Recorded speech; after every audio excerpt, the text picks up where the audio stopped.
Good evening to all. ഇന്നത്തെ ക്ലാസ്സിൽ നമ്മൾ സ്റ്റഡി ഓഫ് പോയട്രിയുടെ 5th പാർട്ടാണ് നമ്മൾ ചെയ്തുകൊണ്ടിരിക്കുന്നത്. നമുക്കറിയാം ഇത് വലിയൊരു ഭാഗമാണ്, പക്ഷേ ഏറ്റവും ഇമ്പോർട്ടൻ്റ് ആയിട്ടുള്ള ഒരു വർക്കുമാണ്. അതിൽ പ്രധാനപ്പെട്ട ഒരുപാട് കാര്യങ്ങൾ പറയുന്നുണ്ട്. അതുകൊണ്ടാണ് നമുക്കിങ്ങനെ കുറച്ച് ലാഗ് വരുന്നത്. ലാഗ് എന്ന് പറയാൻ പറ്റില്ല, അതിലുള്ള മുഴുവൻ പോയിന്റുകളും നമ്മൾ പറയുന്നുണ്ട് എന്ന് മാത്രം. കഴിഞ്ഞ ക്ലാസ്സിൽ എടുത്ത കാര്യങ്ങൾ എന്തൊക്കെയായിരുന്നു എന്ന് ഓർമ്മ ഉണ്ടോ?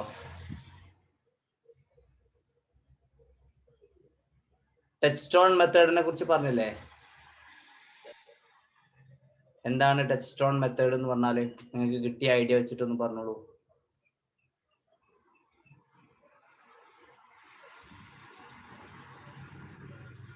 ഏതെങ്കിലും ഒരു ക്ലാസിക് ആയിട്ടുള്ള വാക്കിനെ വെച്ചിട്ട് മറ്റേതെങ്കിലും വാക്കിനെ കമ്പയർ ചെയ്യാം. Yes, okay. പിന്നെ അതിൽ ഏതൊക്കെ വർക്കുകളെയാണ് ഇദ്ദേഹം ഇവിടെ പരാമർശിച്ചിട്ടുള്ളത്? ഹോമറിന്റെ വർക്ക് ഉണ്ട്, പിന്നെ മിൽട്ടന്റെ ഉണ്ട്, ഷേക്സ്പിയറിന്റെ ഹെൻറി ഫോർ, ഹാംലെറ്റ് ഉണ്ട്. പിന്നെ 2-3 കഥാപാത്രങ്ങളെ പറഞ്ഞു. അതിലിപ്പം അക്വിലസിന്റെ ഡയലോഗ് ടു പ്രിയാമുമായിട്ടുള്ളത്, അതുപോലെ തന്നെ പിന്നെ വേർജിലിന്റെ കേസിൽ പറഞ്ഞു, അതായത് ബീട്രിസ് ടു വേർജിലിന്റെ കേസിൽ പറഞ്ഞു. അതുപോലെ തന്നെ ഹോമറിന്റെ ഇല്ലിയഡിൽ നിന്നുള്ള ആ കേസ് പറഞ്ഞു. പിന്നെ ഏതാ പറഞ്ഞത്? അപ്പോൾ അതൊക്കെ വെച്ചിട്ടാണ്, അതൊക്കെ നമ്മുടെ ഇപ്പോൾ ഒരു ഓതർ ഒരു വർക്കിനെ അനലൈസ് ചെയ്യുന്ന സമയത്ത്, ക്രിട്ടിസൈസ് ചെയ്യുന്ന സമയത്ത് ഇത്തരം കാര്യങ്ങൾ, ഇത്തരം പോയറ്റ്സിനെ വരികളൊക്കെ നമ്മുടെ മനസ്സിലുണ്ടെങ്കിൽ അത് വെച്ചിട്ട് നമുക്ക് മറ്റുള്ള വർക്കിനെയൊക്കെ കമ്പയർ ചെയ്യാൻ പറ്റും. അതിന് ഹൈ ക്വാളിറ്റി ഉണ്ടോ എന്നുള്ളത് മനസ്സിലാക്കാൻ പറ്റും. അപ്പോൾ അതായത് ഇദ്ദേഹം പറഞ്ഞു കൊണ്ടുവരുന്നത് ഈ ഒരു സംഭവം എന്ന് പറഞ്ഞാൽ അതിൽ ഹൈ ക്വാളിറ്റി ആണ് എന്നുള്ളത് ആണ് അദ്ദേഹം പറഞ്ഞത്. അത് ഈ ഹോമറിൻ്റെതാണെങ്കിലും, ഹോമറിന്റെ ഇലിയഡ് ആണെങ്കിലും, ഷേക്സ്പിയറിന്റെ ഹാംലെറ്റ് ആണെങ്കിലും, പിന്നെ മിൽട്ടന്റെ പോയെങ്കിലും മറ്റു വർക്കുകളൊക്കെ ആണെങ്കിലും അതിലൊക്കെ എന്തുണ്ടെന്നാ പറഞ്ഞത്? അതിൽ ഹൈ ക്വാളിറ്റി ഉണ്ട് എന്ന് തന്നെയാണ് അദ്ദേഹം പറഞ്ഞത്. പിന്നെന്താ പറഞ്ഞത്?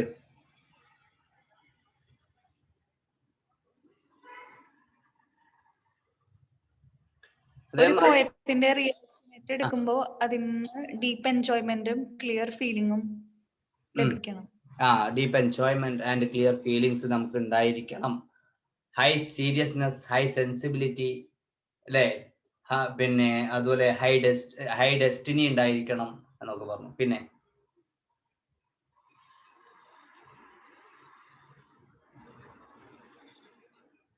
പറഞ്ഞോളൂ.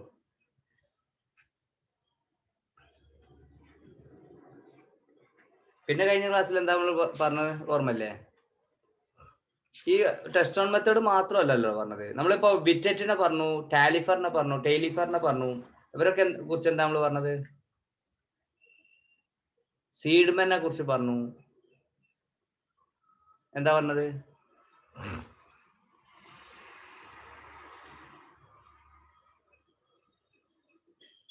നമ്മളെ പിന്നെ വിറ്ററ്റ് ആരായിരുന്നു?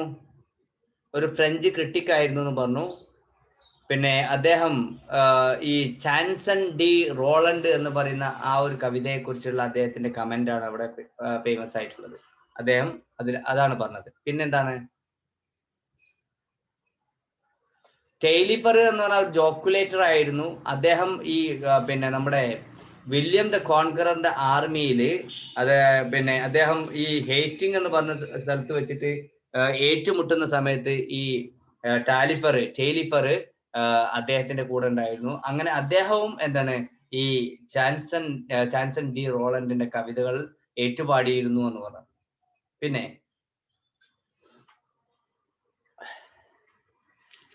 അതുപോലെ തന്നെ ഈ വിറ്ററ്റിനെ കുറിച്ച് പറഞ്ഞത്, ഇദ്ദേഹം ഈ ചാൻസൺ ഡി റോളണ്ടിനെ വെറും ഒരു കാവ്യ ഭംഗിയിലല്ല ഒതുക്കിയത്, ഒരു എപ്പിക് ക്വാളിറ്റി കൊടുത്ത മനുഷ്യനാണ് വിറ്ററ്റ് എന്ന് പറഞ്ഞത്. വെറും ഒരു കാവ്യ ഭംഗിയിലല്ല അദ്ദേഹം ഒതുക്കിയിരുന്നത് പറഞ്ഞു. ചാൻസൺ ഡി റോളണ്ട് എന്ന് പറഞ്ഞാൽ the song of the Roland ആണ്. അത് പിന്നെ എഴുതിയിരിക്കുന്നത് ട്യൂറോൾഡ് ആണ്. അത് നോർമൻ പോയറ്റ് ആണെന്നുള്ള കാര്യമൊക്കെ കഴിഞ്ഞ ക്ലാസ് പറഞ്ഞ.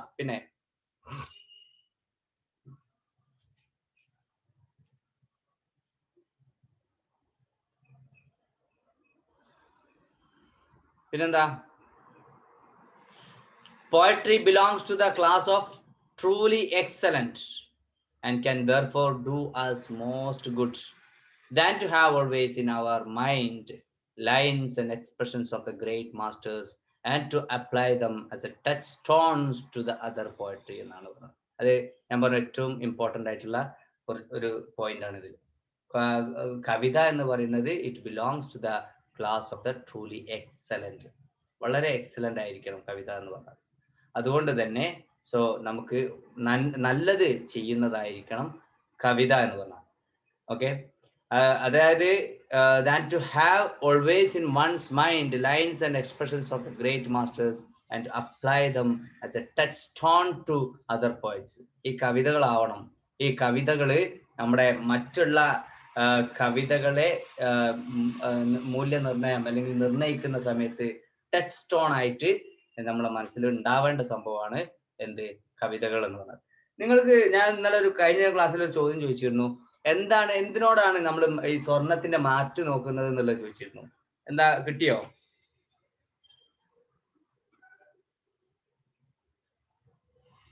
ആർക്കെങ്കിലും കിട്ടിയോ? സ്വർണം എങ്ങനെയാണ് നമ്മള് മാറ്റ് നോക്കുന്നത് എന്ന്?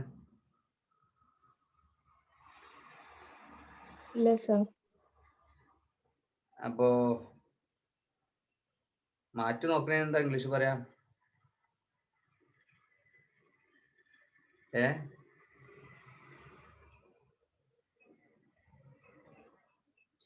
How can we analyze the purity? Purity checking or quality checking? Purity of Analyzing alle. Gold നടിച്ചോക്കല്ലേ?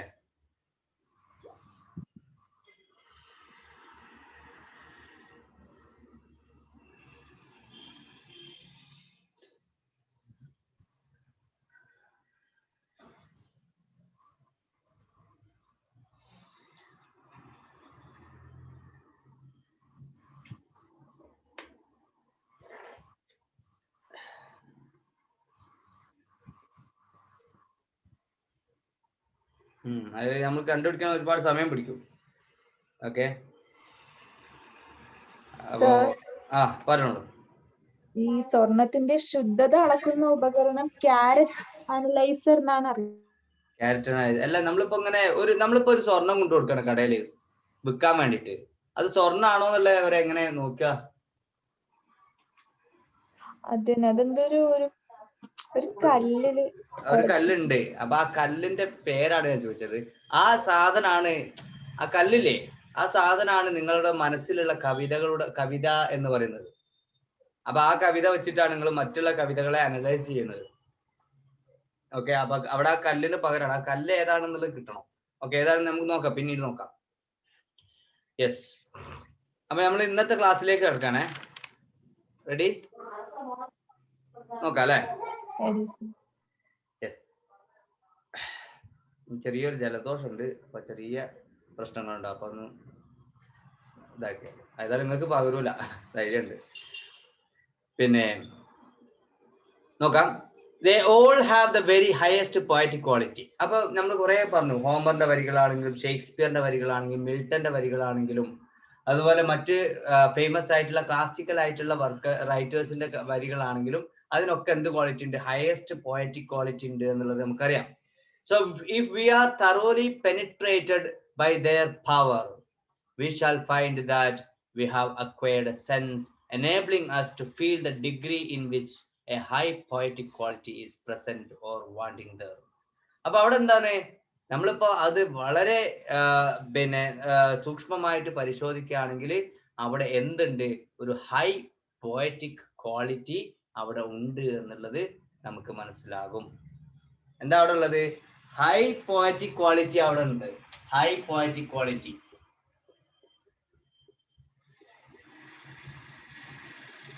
Arnold മൊത്തം ഹൈന്റെ ആളാണ്. ഹൈ പോയറ്റിക് ക്വാളിറ്റി അവിടെ ഉണ്ട്, ആ ഒരു വർക്കിലുണ്ട് എന്നുള്ളത് നിങ്ങൾ ക്ലിയർ ആയിട്ട് അനലൈസ് ചെയ്യുകയാണെങ്കിൽ കാണും. So critics gives themselves great labor to draw out what in the abstract constitution the characters of a high quality of poetry. അപ്പൊ ഇവിടെ ഇപ്പൊ പ്രശ്നം എന്താണ്? ഇതില് അർണോൾഡ് പറയുന്നത് എന്താണ്? ഹൈ ക്വാളിറ്റി വേണം, ഹൈ പോയറ്റിക് ക്വാളിറ്റി വേണം ഒരു കവിതയിൽ എന്ന് പറയുന്ന സമയത്ത് ഈ ക്രിട്ടിക്സിനെ സംബന്ധിച്ചിടത്തോളം എന്താണ് ഈ ഹൈ ക്വാളിറ്റി എന്നുള്ള ഒരു സംശയം അവിടെ ഉണ്ട്. അപ്പൊ മറ്റേ ഇയാളോട് പറഞ്ഞു ഏതാണ് ഈ അസമയം എന്ന് ചോദിച്ചില്ലേ, അപ്പൊ അതുപോലെ എന്താണ് ഈ ഹൈ ക്വാളിറ്റി ഓഫ് പോയട്രി എന്ന് ഇദ്ദേഹത്തോട് ചോദിക്കുകയാണ്. എന്താണ് ഈ ഹൈ ക്വാളിറ്റി എന്നതുകൊണ്ട് നിങ്ങൾ ഉദ്ദേശിക്കുന്നത്? അതിനുള്ള മറുപടിയാണ് ഇനി പറയുന്നത്. It is much better simply to have recourse to create concrete examples. ഇത് നമ്മൾ ഒരു കോൺക്രീറ്റ് എക്സാമ്പിൾ വെച്ചിട്ട് പറയാൻ പറ്റിയ ഒരു കാര്യമല്ല ഹൈ ക്വാളിറ്റി എന്ന് പറഞ്ഞാൽ. ഹൈ പോയറ്റിക് ക്വാളിറ്റി എന്ന് പറഞ്ഞാൽ ഒരു കോൺക്രീറ്റ് എക്സാമ്പിൾ വെച്ചിട്ട് പറയാൻ പറ്റിയ കാര്യമല്ല എന്ന് ഞാൻ പറയല്ല, അതുകൊണ്ട് പറയാണ്. To take specimens of poetry of the high, അല്ലെങ്കിൽ ഏതെങ്കിലും ഒരു കവിത എടുത്തിട്ട് ഇത് ഇങ്ങനെ ആവണം കവിത എന്ന് പറയാനും കഴിയൂല. The very highest quality and to say the characters of a high quality of poetry are what is expressed there. അപ്പൊ ഏതെങ്കിലും ഒരു കവിത എടുത്തിട്ട് ഇതാ ഇവിടെയാണ് എന്താണ് ഈ ഹൈ പോയറ്റിക് ക്വാളിറ്റി ഉള്ളത് എന്ന് നമുക്ക് അങ്ങനെ അങ്ങോട്ട് സ്പെസിമെൻ ആയിട്ട് ഒരു എക്സാമ്പിൾ ആയിട്ട് എടുത്ത് പറയാനും കഴിയൂല. ഇവിടെയാണ് പ്രശ്നം. They are far better recognized by being felt in the words of the master than by being perused in the prose of the critic.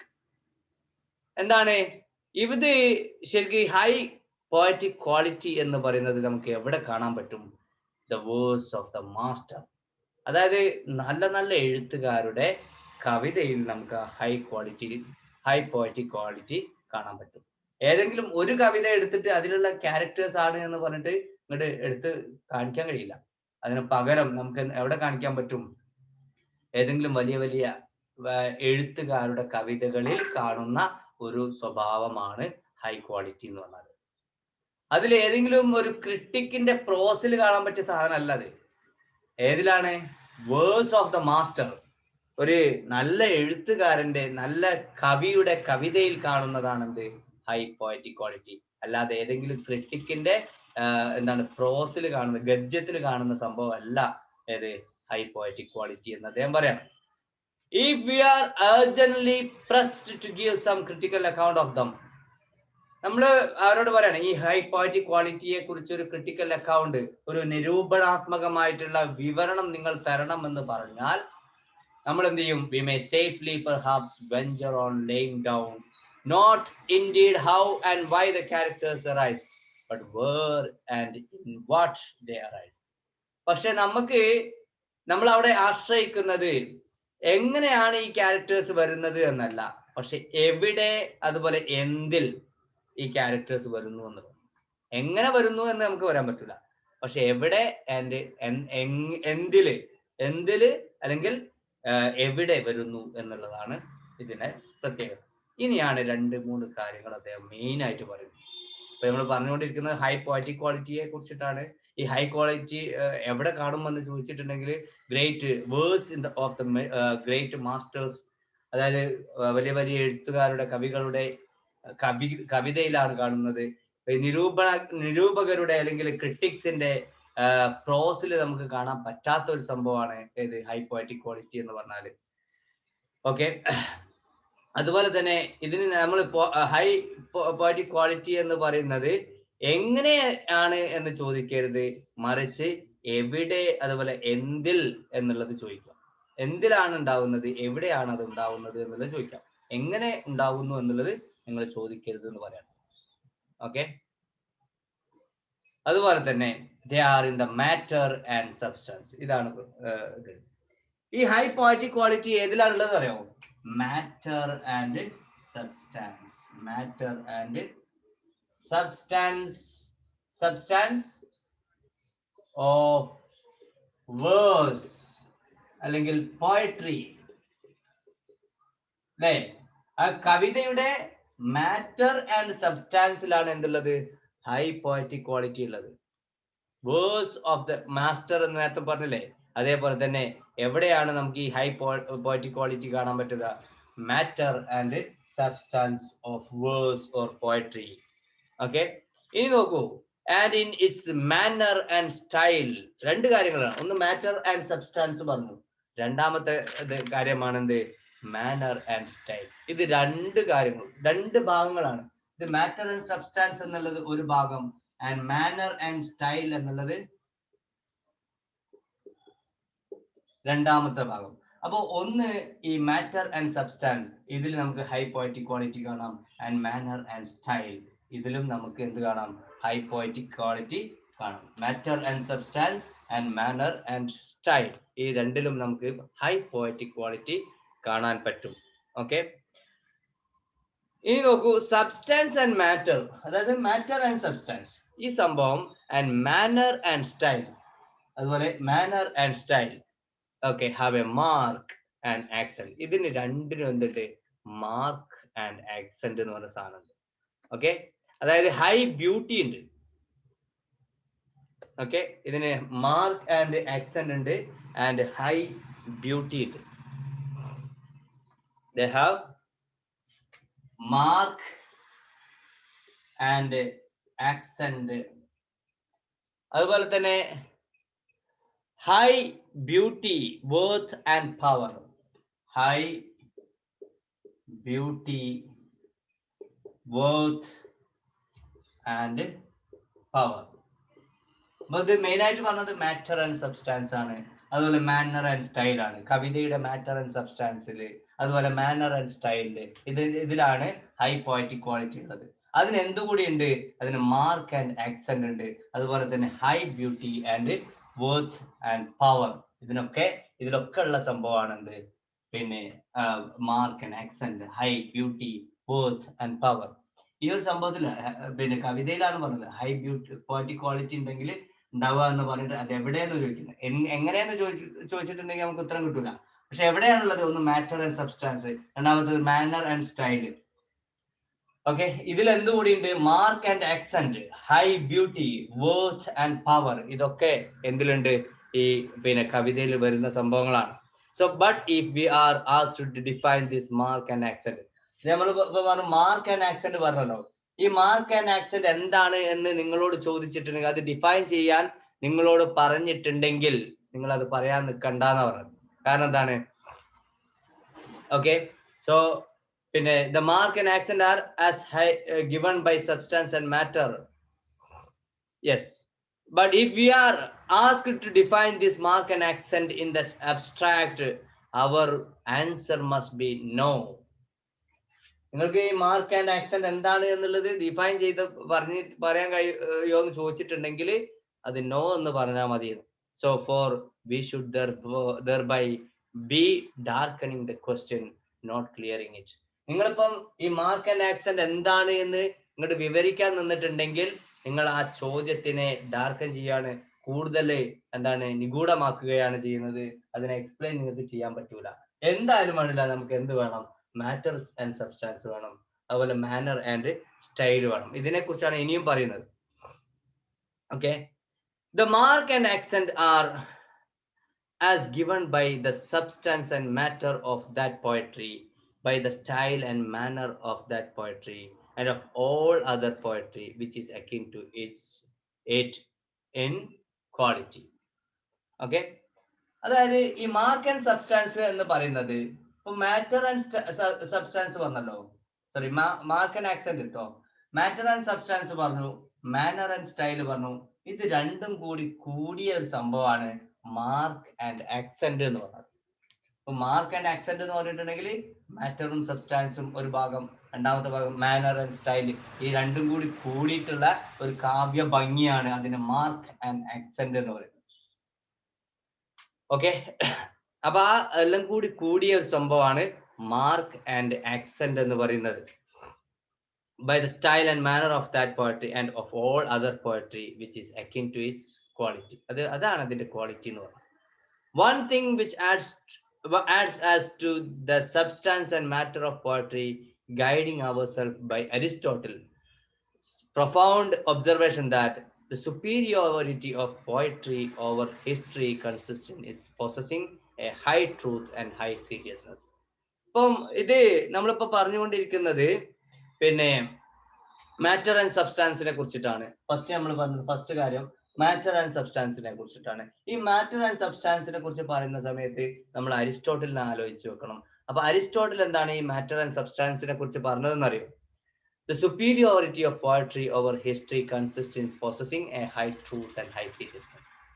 അപ്പൊ ഒരു കവിതയുടെ ശ്രേഷ്ഠത എന്ന് പറയുന്നത് എവിടെയാണെന്ന് പ്രത്യേകിച്ച് ഒരു ചരിത്രത്തെക്കാൾ പിന്നെ ഒരു കവിതക്കുള്ള പ്രത്യേകത എന്താണെന്ന് ചോദിച്ചിട്ടുണ്ടെങ്കിൽ ആ കവിതക്കുണ്ടാവുന്ന ട്രൂത്ത് ആൻഡ് സീരിയസ്നെസ് ആണ്. അപ്പൊ ഈ മാറ്റർ ആൻഡ് സബ്സ്റ്റാൻസ് എന്ന് പറഞ്ഞിട്ടുണ്ടെങ്കിൽ കവിതക്കുണ്ടാകുന്ന ട്രൂത്ത് ആൻഡ് സീരിയസ്നെസ് ആണ്. അരിസ്റ്റോട്ടിൽ പറഞ്ഞ കാര്യമാണത്. ഓക്കെ, അപ്പോ ഒരു കാര്യം എന്താണെന്ന് വെച്ചാൽ ദ സുപ്പീരിയോറിറ്റി ഓഫ് പോയട്രി, ഈ കവിതയുടെ അതായത് പ്രത്യേകിച്ച് ഹിസ്റ്ററിയേക്കാൾ കവിത എങ്ങനെയാണ് ശ്രേഷ്ഠമായിരിക്കുന്നത് എന്ന് ചോദിച്ചിട്ടുണ്ടെങ്കിൽ ആ കവിതയില് ട്രൂത്ത് ആൻഡ് ഹൈ സീരിയസ്നെസ് ഉണ്ട് എന്നുള്ളതാണ് അരിസ്റ്റോട്ടിൽ പറഞ്ഞിരുന്നത്. പക്ഷേ നമ്മള് the substance and matter of the best poetry acquire the special character from possessing in an eminent degree truth and seriousness. അപ്പൊ ഇനി അരിസ്റ്റോട്ടിൽ നേരത്തെ ഓൾറെഡി പറഞ്ഞതാണ്, ഇനിയും മാത്യു അർണോൾഡും പറയുന്നത് ഇത് തന്നെയാണ്. അപ്പൊ ഒരു പിന്നെ പോയട്രിയിൽ അതിന്റെ matter and matter and substance എന്ന് പറഞ്ഞിട്ടുണ്ടെങ്കിൽ അതിന്റെ ട്രൂത്ത് ആൻഡ് സീരിയസ്നെസ് തന്നെയാണ് എന്ന് അരിസ്റ്റോട്ടിലും പറയാം. അപ്പൊ മാറ്റർ ആൻഡ് സബ്സ്റ്റാൻസ് ഇപ്പൊ കിട്ടി. അരിസ്റ്റോട്ടലിന്റെ അഭിപ്രായത്തിലും അതുപോലെ തന്നെ ആർണോൾഡിന്റെ അഭിപ്രായത്തിലും മാറ്റർ ആൻഡ് സബ്സ്റ്റാൻസ് എന്ന് പറഞ്ഞാൽ അതിന്റെ ട്രൂത്ത് ആൻഡ് സീരിയസ്നെസ് ആണ് എന്ന് കിട്ടി. മാറ്റർ ആൻഡ് സബ്സ്റ്റാൻസ് എന്ന് പറഞ്ഞാൽ അതിന്റെ ട്രൂത്ത് ആൻഡ് സീരിയസ്നെസ് ആണ്. അപ്പൊ അതാണ് ഈ ഒരു കവിതയെ ചരിത്രത്തിൽ നിന്നും വേർതിരിച്ച് നിർത്തുന്നത് എന്ന് അദ്ദേഹം പറയുന്നത്, ട്രൂത്ത് ആൻഡ് സീരിയസ്നെസ്. അതുപോലെ തന്നെ ടു ദ സ്റ്റൈൽ. അപ്പൊ ഈ മാറ്റർ ആൻഡ് സബ്സ്റ്റാൻസ് കഴിഞ്ഞു. മാറ്റർ ആൻഡ് സബ്സ്റ്റാൻസ് എന്ന് പറഞ്ഞാല് നമ്മുടെ ട്രൂത്ത് ആൻഡ് സീരിയസ്നെസ് തന്നെയാണ്. ഈ ഒരു ട്രൂത്ത് ആൻഡ് സീരിയസ്നെസ് ആണ് ഒരു കവിതയെ ഹിസ്റ്ററിയിൽ നിന്ന് വേർതിരിക്കുന്നത് എന്ന് അരിസ്റ്റോട്ടിൽ പറഞ്ഞിരുന്നു. അതേപോലെ തന്നെയാണ് ഇതിന്റെ മാറ്റർ ആൻഡ് സബ്സ്റ്റാൻസ് എന്ന് പറഞ്ഞാൽ അതിന്റെ ട്രൂത്ത് ആൻഡ് സീരിയസ്നെസ് തന്നെയാണ് എന്ന് ഏർണോൾഡ് പറയാണ്. ഇനി നോക്കൂ, അതിന്റെ സ്റ്റൈൽ ആൻഡ് മാനറിനെ കുറിച്ചിട്ട് രണ്ടാമത്തെ ഭാഗമായ മാനർ ആൻഡ് സ്റ്റൈൽ അല്ലെങ്കിൽ സ്റ്റൈൽ ആൻഡ് മാനർ, അതിനെ കുറിച്ചിട്ട് പറയാണ്. To the style and manner of the best poetry, their special character. അതിന്റെ സ്പെഷ്യൽ ക്യാരക്ടർ ആണ് സ്റ്റൈൽ ആൻഡ് മാനർ എന്ന്.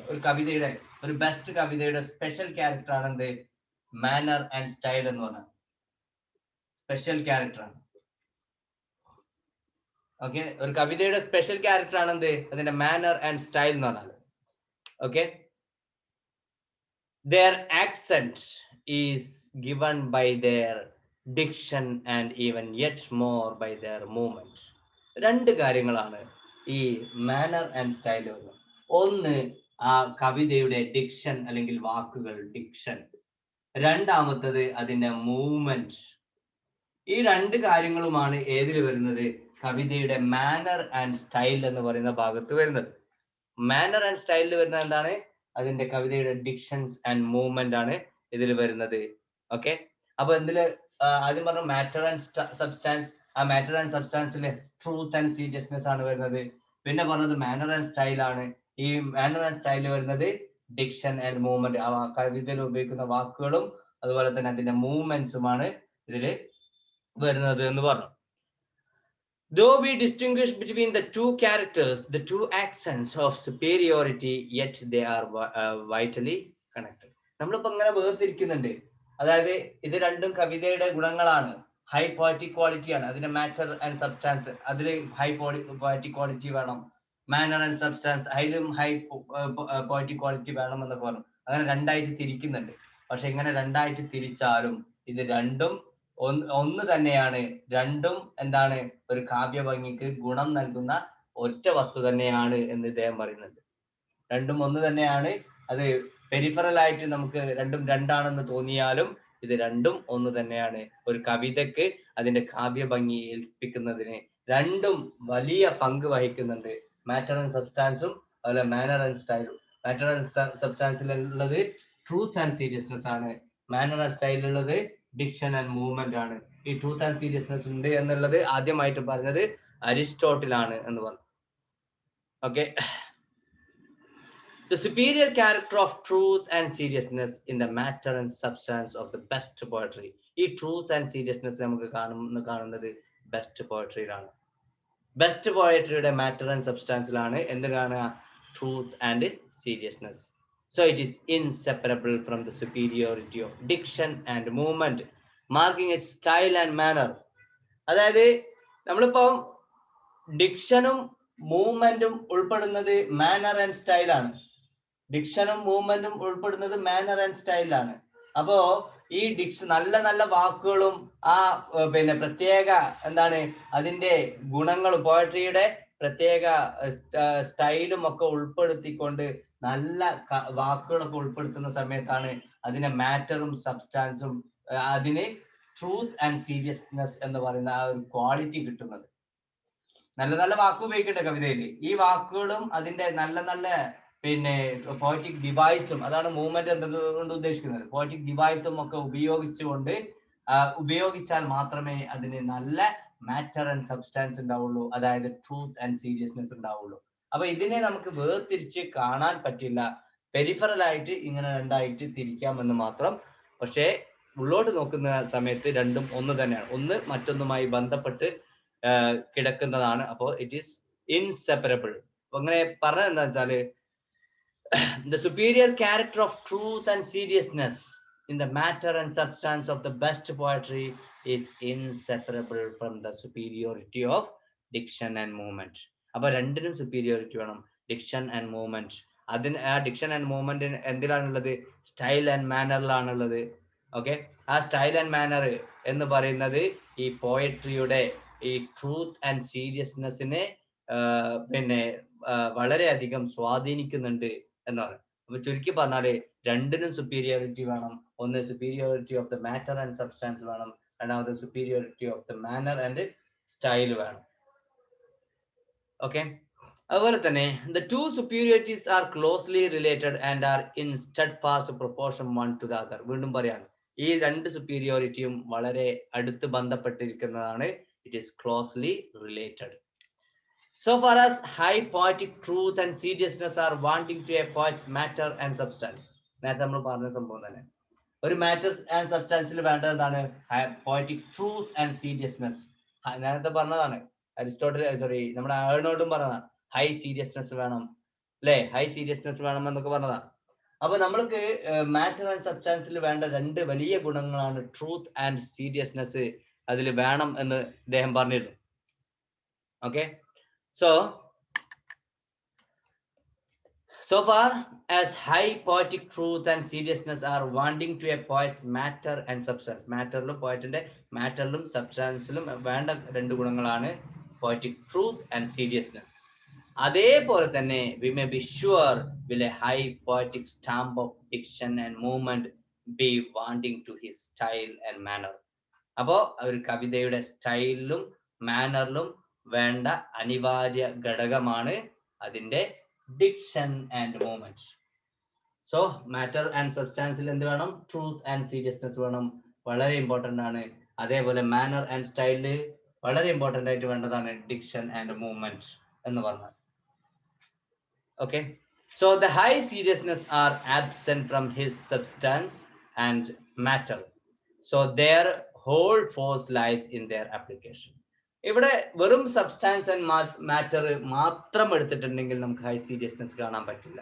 പക്ഷെ എന്തുകൂടി വേണം? അതിന് മാനർ ആൻഡ് സ്റ്റൈൽ, അതിലും കൂടി ഹൈ സീരിയസ്നെസ് ഉണ്ടെങ്കിൽ മാത്രമാണ് കവിതക്ക് മുഴുവനായിട്ടും നമുക്ക് ഹൈ സീരിയസ്നെസ് കാണാൻ പറ്റുള്ളൂ. അപ്പോ ഒരു കവിത എന്ന് പറയുന്നത് നല്ലൊരു കവിത ആവണമെങ്കിൽ എന്ത് വേണം എന്ന് പറഞ്ഞു? ഹൈ സീരിയസ്നെസ് വേണം, ഹൈ പോയറ്റിക് ക്വാളിറ്റി വേണം അല്ലെ, ഹൈ ഡെസ്റ്റിനി വേണം എന്നൊക്കെ പറഞ്ഞു. അപ്പൊ ഈ ഹൈ ഡെസ്റ്റിനി അല്ലെങ്കിൽ ഹൈ സീരിയസ്നെസ് നമുക്ക് മാറ്റർ ആൻഡ് സബ്സ്റ്റാൻസിന് മാത്രമല്ല മാനർ ആൻഡ് സ്റ്റൈലിലും വേണം എന്നാണ് പറഞ്ഞത്. So their whole force lies in their application. നമ്മൾ എങ്ങനെ ഉപയോഗിക്കുന്നു എന്നതിനനുസരിച്ചാണ് ഈ ഹൈ സീരിയസ്നെസ് നമുക്ക് കിട്ടുന്നത്. വെറും മാറ്റർ ആൻഡ് സബ്സ്റ്റാൻസിൽ മാത്രം ഉപയോഗിച്ചിട്ട് കാര്യമില്ല. Every student of poetry should make the application of them for himself. അതുകൊണ്ട് തന്നെ അദ്ദേഹം പറയുന്നത് എന്താണ്? ഓരോ ഈ പോയട്രി പഠിക്കുന്ന ഓരോ വിദ്യാർത്ഥിയെ സംബന്ധിച്ചിടത്തോളം അവരെന്ത് ചെയ്യണം? ഈ ഒരു കാര്യം അവർ പ്രാവർത്തികമാക്കണം. Matter and substance, high seriousness വേണം. അതിന്റെ മാനർ ആൻഡ് സ്റ്റൈൽ, അതിലും ഹൈ സീരിയസ്നെസ് വേണം. ഇതുകൊണ്ട് ഉദ്ദേശിക്കുന്നത് മാറ്റർ ആൻഡ് സബ്സ്റ്റാൻസ് ഉദ്ദേശിക്കുന്നത് ട്രൂത്ത് ആൻഡ് സീരിയസ്നെസ് ആണ്. സോ മാനർ ആൻഡ് സ്റ്റൈൽ ഉദ്ദേശിക്കുന്നത് ഡിക്ഷൻ ആൻഡ് മാനർ ആണ് എന്ന് അദ്ദേഹം പറയാം. ഓക്കെ, ഇതൊക്കെ പറഞ്ഞിട്ട് ഇദ്ദേഹം പറയാണ് once more he turns to the early poetry of the ഫ്രാൻസിലെ മുമ്പ് പറഞ്ഞതാണ് ഫ്രഞ്ച് പോയട്രിയെ കുറിച്ച് പറഞ്ഞിരുന്നു. ഫ്രഞ്ച് ക്ലാസിക്കൽ പോയട്രിയോട് ഈ ഫ്രഞ്ച് പീപ്പിളിന് വിയോജിപ്പുണ്ടായിരുന്നു എന്നുള്ളത് അവരത്ര അംഗീകരിച്ചിരുന്നില്ല എന്നുള്ളത് പറഞ്ഞിരുന്നു അല്ലെ. ഇനിയും അദ്ദേഹം ആ ഒരു കവിതയിലേക്ക് തന്നെ പോകുന്നത്, ഫ്രഞ്ച് പോയട്രിയിലേക്ക്, ഫ്രാൻസിലേക്ക് പോവാണ്. So with which our poetry in its origin is indissolubly connected. എന്തുകൊണ്ടാണ് അദ്ദേഹം ഇങ്ങനെ ഫ്രഞ്ച് പോയട്രിയിലേക്ക് പോകുന്നത്? കാരണം ഇംഗ്ലീഷ് കവിത എന്ന് പറയുന്നത് it is very much connected with French poetry. പ്രത്യേകിച്ച് 12th and 13th centuries, the poetry of France had a clear predominance in Europe. യൂറോപ്പിൽ ആകെ ഒരു മേൽക്കോയ്മ ഉണ്ടായിരുന്നു ഫ്രഞ്ച് പോയട്രിക്ക്, ഇംഗ്ലീഷ് പോയട്രിക്ക് അല്ല. പ്രത്യേകിച്ച് 12ാം നൂറ്റാണ്ടിലും 13ാം നൂറ്റാണ്ടിലും ഒക്കെ ഒരു ഫ്രഞ്ച് പോയട്രിക്ക് വളരെ ഒരു മേൽക്കോയ്മ ഉണ്ടായിരുന്നു ഇംഗ്ലണ്ടിൽ. Its effect in Italian literature, even Italian ലിറ്ററേച്ചറിൽ പോലും എന്ത് ഫ്രഞ്ച് പോയട്രിക്ക് ഒരു സ്വാധീനം ഉണ്ടായിരുന്നു. പിന്നെ അതുപോലെ തന്നെ the first literature of modern Europe to strike the true and grand note എന്നാണ്. ഈ ഇറ്റാലിയൻ ലിറ്ററേച്ചർ എന്ന് പറയുന്നത് the first literature of modern Europe എന്നാണ്. മോഡേൺ യൂറോപ്പിലെ ആദ്യ പിന്നെ എന്താണ് ലിറ്ററേച്ചർ ആയിട്ട്, സാഹിത്യമായിട്ട് അറിയപ്പെടുന്നത് ഇറ്റാലിയൻ ലിറ്ററേച്ചർ ആണ്. Okay, to strike the true and grand note and to bring forth as in Dandy and Petrarch brought forth classics. Italian writers അല്ലേ Dante and Petrarch. Okay, Petrarch ഇങ്ങനെ പരിചയമില്ലേ? പെട്രാർക്ക് രണ്ടു തരം സോണറ്റുകളില്ലേ, Italian sonnet and Petrarchan sonnet, Shakespearean sonnet അല്ലേ. അപ്പൊ Petrarchan Sonet എന്ന് പറയുന്നത് ഇതാണ്, ഈ പെട്രാർക്കിന്റെ ആ ഒരു സോണറ്റാണ്. അതുപോലെ ഡാൻഡിയും ഇറ്റാലിയൻ റൈറ്ററാണ്. അതുപോലെ പെട്രാർക്ക്, ഇവരൊക്കെ ഇറ്റാലിയൻ റൈറ്റേഴ്സ് ആണ്. അപ്പൊ അവരൊക്കെ അറിയപ്പെടുന്നതും ക്ലാസിക് ആയിട്ടാണ് അവര് അറിയപ്പെടുന്നത്. അപ്പൊ ആ ഒരു കാലഘട്ടം എന്നറിയപ്പെടുന്നത് 12ാം നൂറ്റാണ്ടും 13ാം നൂറ്റാണ്ടും ഒക്കെ ഈ ഇറ്റാലിയൻ ലിറ്ററേച്ചർ എന്നറിയപ്പെടുന്നത് മോഡേൺ യൂറോപ്പിന്റെ ആദ്യ ലിറ്ററേച്ചർ ആണ്, ആദ്യ പിന്നെ എന്താണ് സാഹിത്യമാണ്. അപ്പൊ അതുകൊണ്ട് തന്നെ ആ ഒരു സ്വാധീനം ഫ്രഞ്ച് ലിറ്ററേച്ചറിലും അതുപോലെ ഇംഗ്ലീഷ് ലിറ്ററേച്ചറിലൊക്കെ പിന്നീടാണ് വരുന്നത്. പ്രത്യേകിച്ച് ഫ്രഞ്ച് ലിറ്ററേച്ചറിലൊക്കെ നമുക്ക് കാണാൻ പറ്റും. ഈ പഴയ പ്രത്യേകിച്ച് ഈ ഇംഗ്ലീഷ് ലിറ്ററേച്ചർ പഠിക്കുന്ന സമയത്ത്, അതിന്റെ പഴയത് പഠിക്കുന്ന സമയത്ത് ഈ ഡാൻഡി, പെട്രാർക്ക് ഇവരൊക്കെയാണ് നമ്മൾ പഠിക്കുന്നത്. അതൊക്കെ ശരിക്കും ഇറ്റാലിയൻ ആണ് ഇത്. Okay, the predominance of French poetry in Europe during the 12th and 13th century. അങ്ങനെ പിന്നീട് 12ാം നൂറ്റാണ്ടിലും 13ാം നൂറ്റാണ്ടിലും ഒക്കെ ഫ്രഞ്ച് പോയട്രിയാണ് പിന്നീട് പ്രീഡോമിനന്റ് ആയിട്ട് വരുന്നത്. ഇപ്പൊ നമ്മളൊക്കെ ഇംഗ്ലീഷ് പഠിക്കുന്നത് നമ്മുടെ ഒരു ഇതിന് വേണ്ടിയിട്ടാണ്, അതായത് പ്രസ്റ്റീജിന് വേണ്ടിയിട്ട് ഇംഗ്ലീഷ് പഠിക്കും. അതേപോലെ തന്നെ ഇംഗ്ലീഷുകാര് പ്രസ്റ്റീജിന് വേണ്ടി പഠിക്കുന്ന ഒരു ഭാഷയാണ് ഫ്രഞ്ച് എന്ന് പറഞ്ഞാൽ, ഫ്രഞ്ച് ഭാഷ. കാരണം അവരെ കീഴടക്കിയിരുന്നത് 1066 നമ്മുടെ വില്യം ഡി നോർമാൻഡി അല്ലെങ്കിൽ വില്യം ദ കോൺകറർ അവരെ അതിക്രമിച്ച് കീഴടക്കി. അപ്പൊ അവരെ ഭരിച്ചിരുന്ന ആളുകളാണ് ഫ്രഞ്ച് പീപ്പിൾ എന്ന് പറഞ്ഞാൽ. അപ്പൊ അവരുടെ ഭാഷ എന്ന് പറയുന്നത് അവർക്ക് വലിയൊരു ആരാധനയോട് കൂടിയാണ് കണ്ടിരുന്നത്. അപ്പൊ അങ്ങനെ 12ാം നൂറ്റാണ്ടിലും 13ാം നൂറ്റാണ്ടിലും ഒക്കെ ശരിക്ക് ഫ്രഞ്ച് പോയട്രിയുടെ ഒരു അതിപ്രസരം നമുക്ക് യൂറോപ്പിൽ കാണാൻ സാധിക്കുമായിരുന്നു. എന്തുകൊണ്ടാണ്? It is due to its poetry of the langue d'oil. Okay, എന്താ വെച്ചിട്ടുണ്ടെങ്കിൽ ഒരു ഫ്രഞ്ച് ഭാഷയാണത്. ഓക്കെ, ലാംഗ് ഡു എന്നാണ് പറഞ്ഞത്. The poetry of northern France and of the tongue which is now the French language. Lang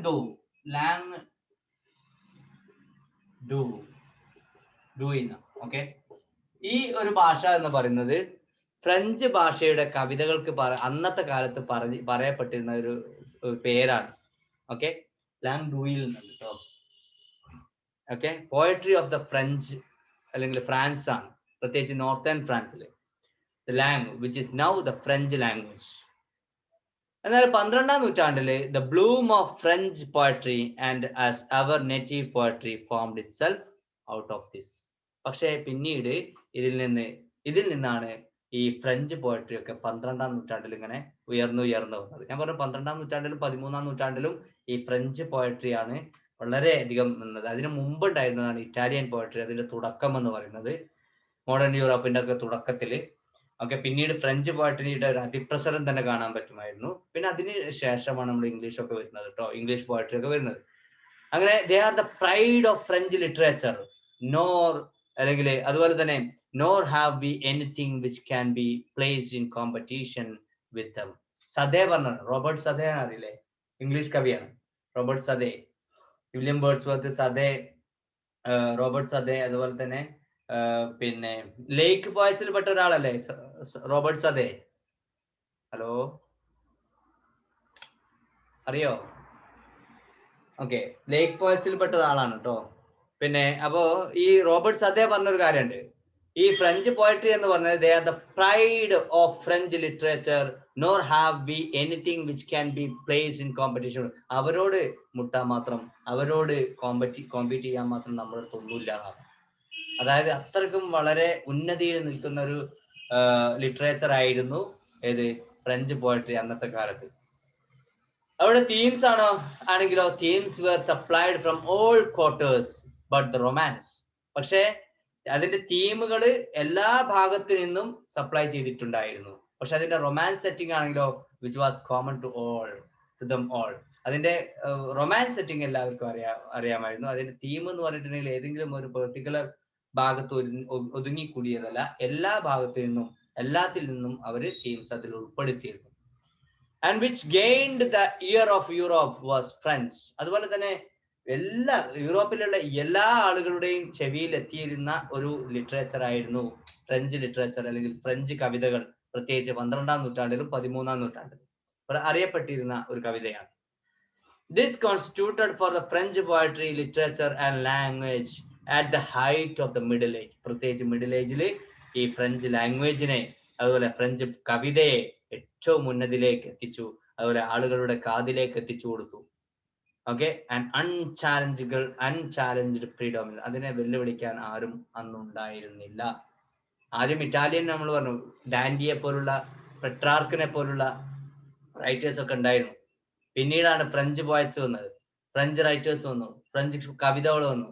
അപ്പൊ അത് യൂറോപ്പിലുള്ള എല്ലാ കാതിലും എല്ലാ ആളുകളുടെ ഇടയിലും ഈ ഫ്രഞ്ച് ലിറ്ററേച്ചർ വന്നു, ഫ്രഞ്ച് ഭാഷ വന്നു. അതിനെ വെല്ലുവിളിക്കാൻ, അതിനെ വെല്ലാൻ ആരും വന്നില്ല. എന്നാ നിങ്ങൾക്ക് പരിചയമുള്ള ഒരാളാണ് ബ്രൂണറ്റോ ലാറ്റിനി. അറിയോ? ആളറിയോ ബ്രൂണറ്റോ ലാറ്റിനി? ഞാൻ തന്നെ പറഞ്ഞതാണ് ക്ലാസ്സിൽ.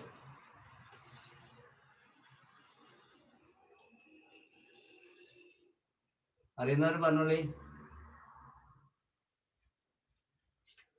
കാൻഡോ അറിയോ? കാൻഡോ 15.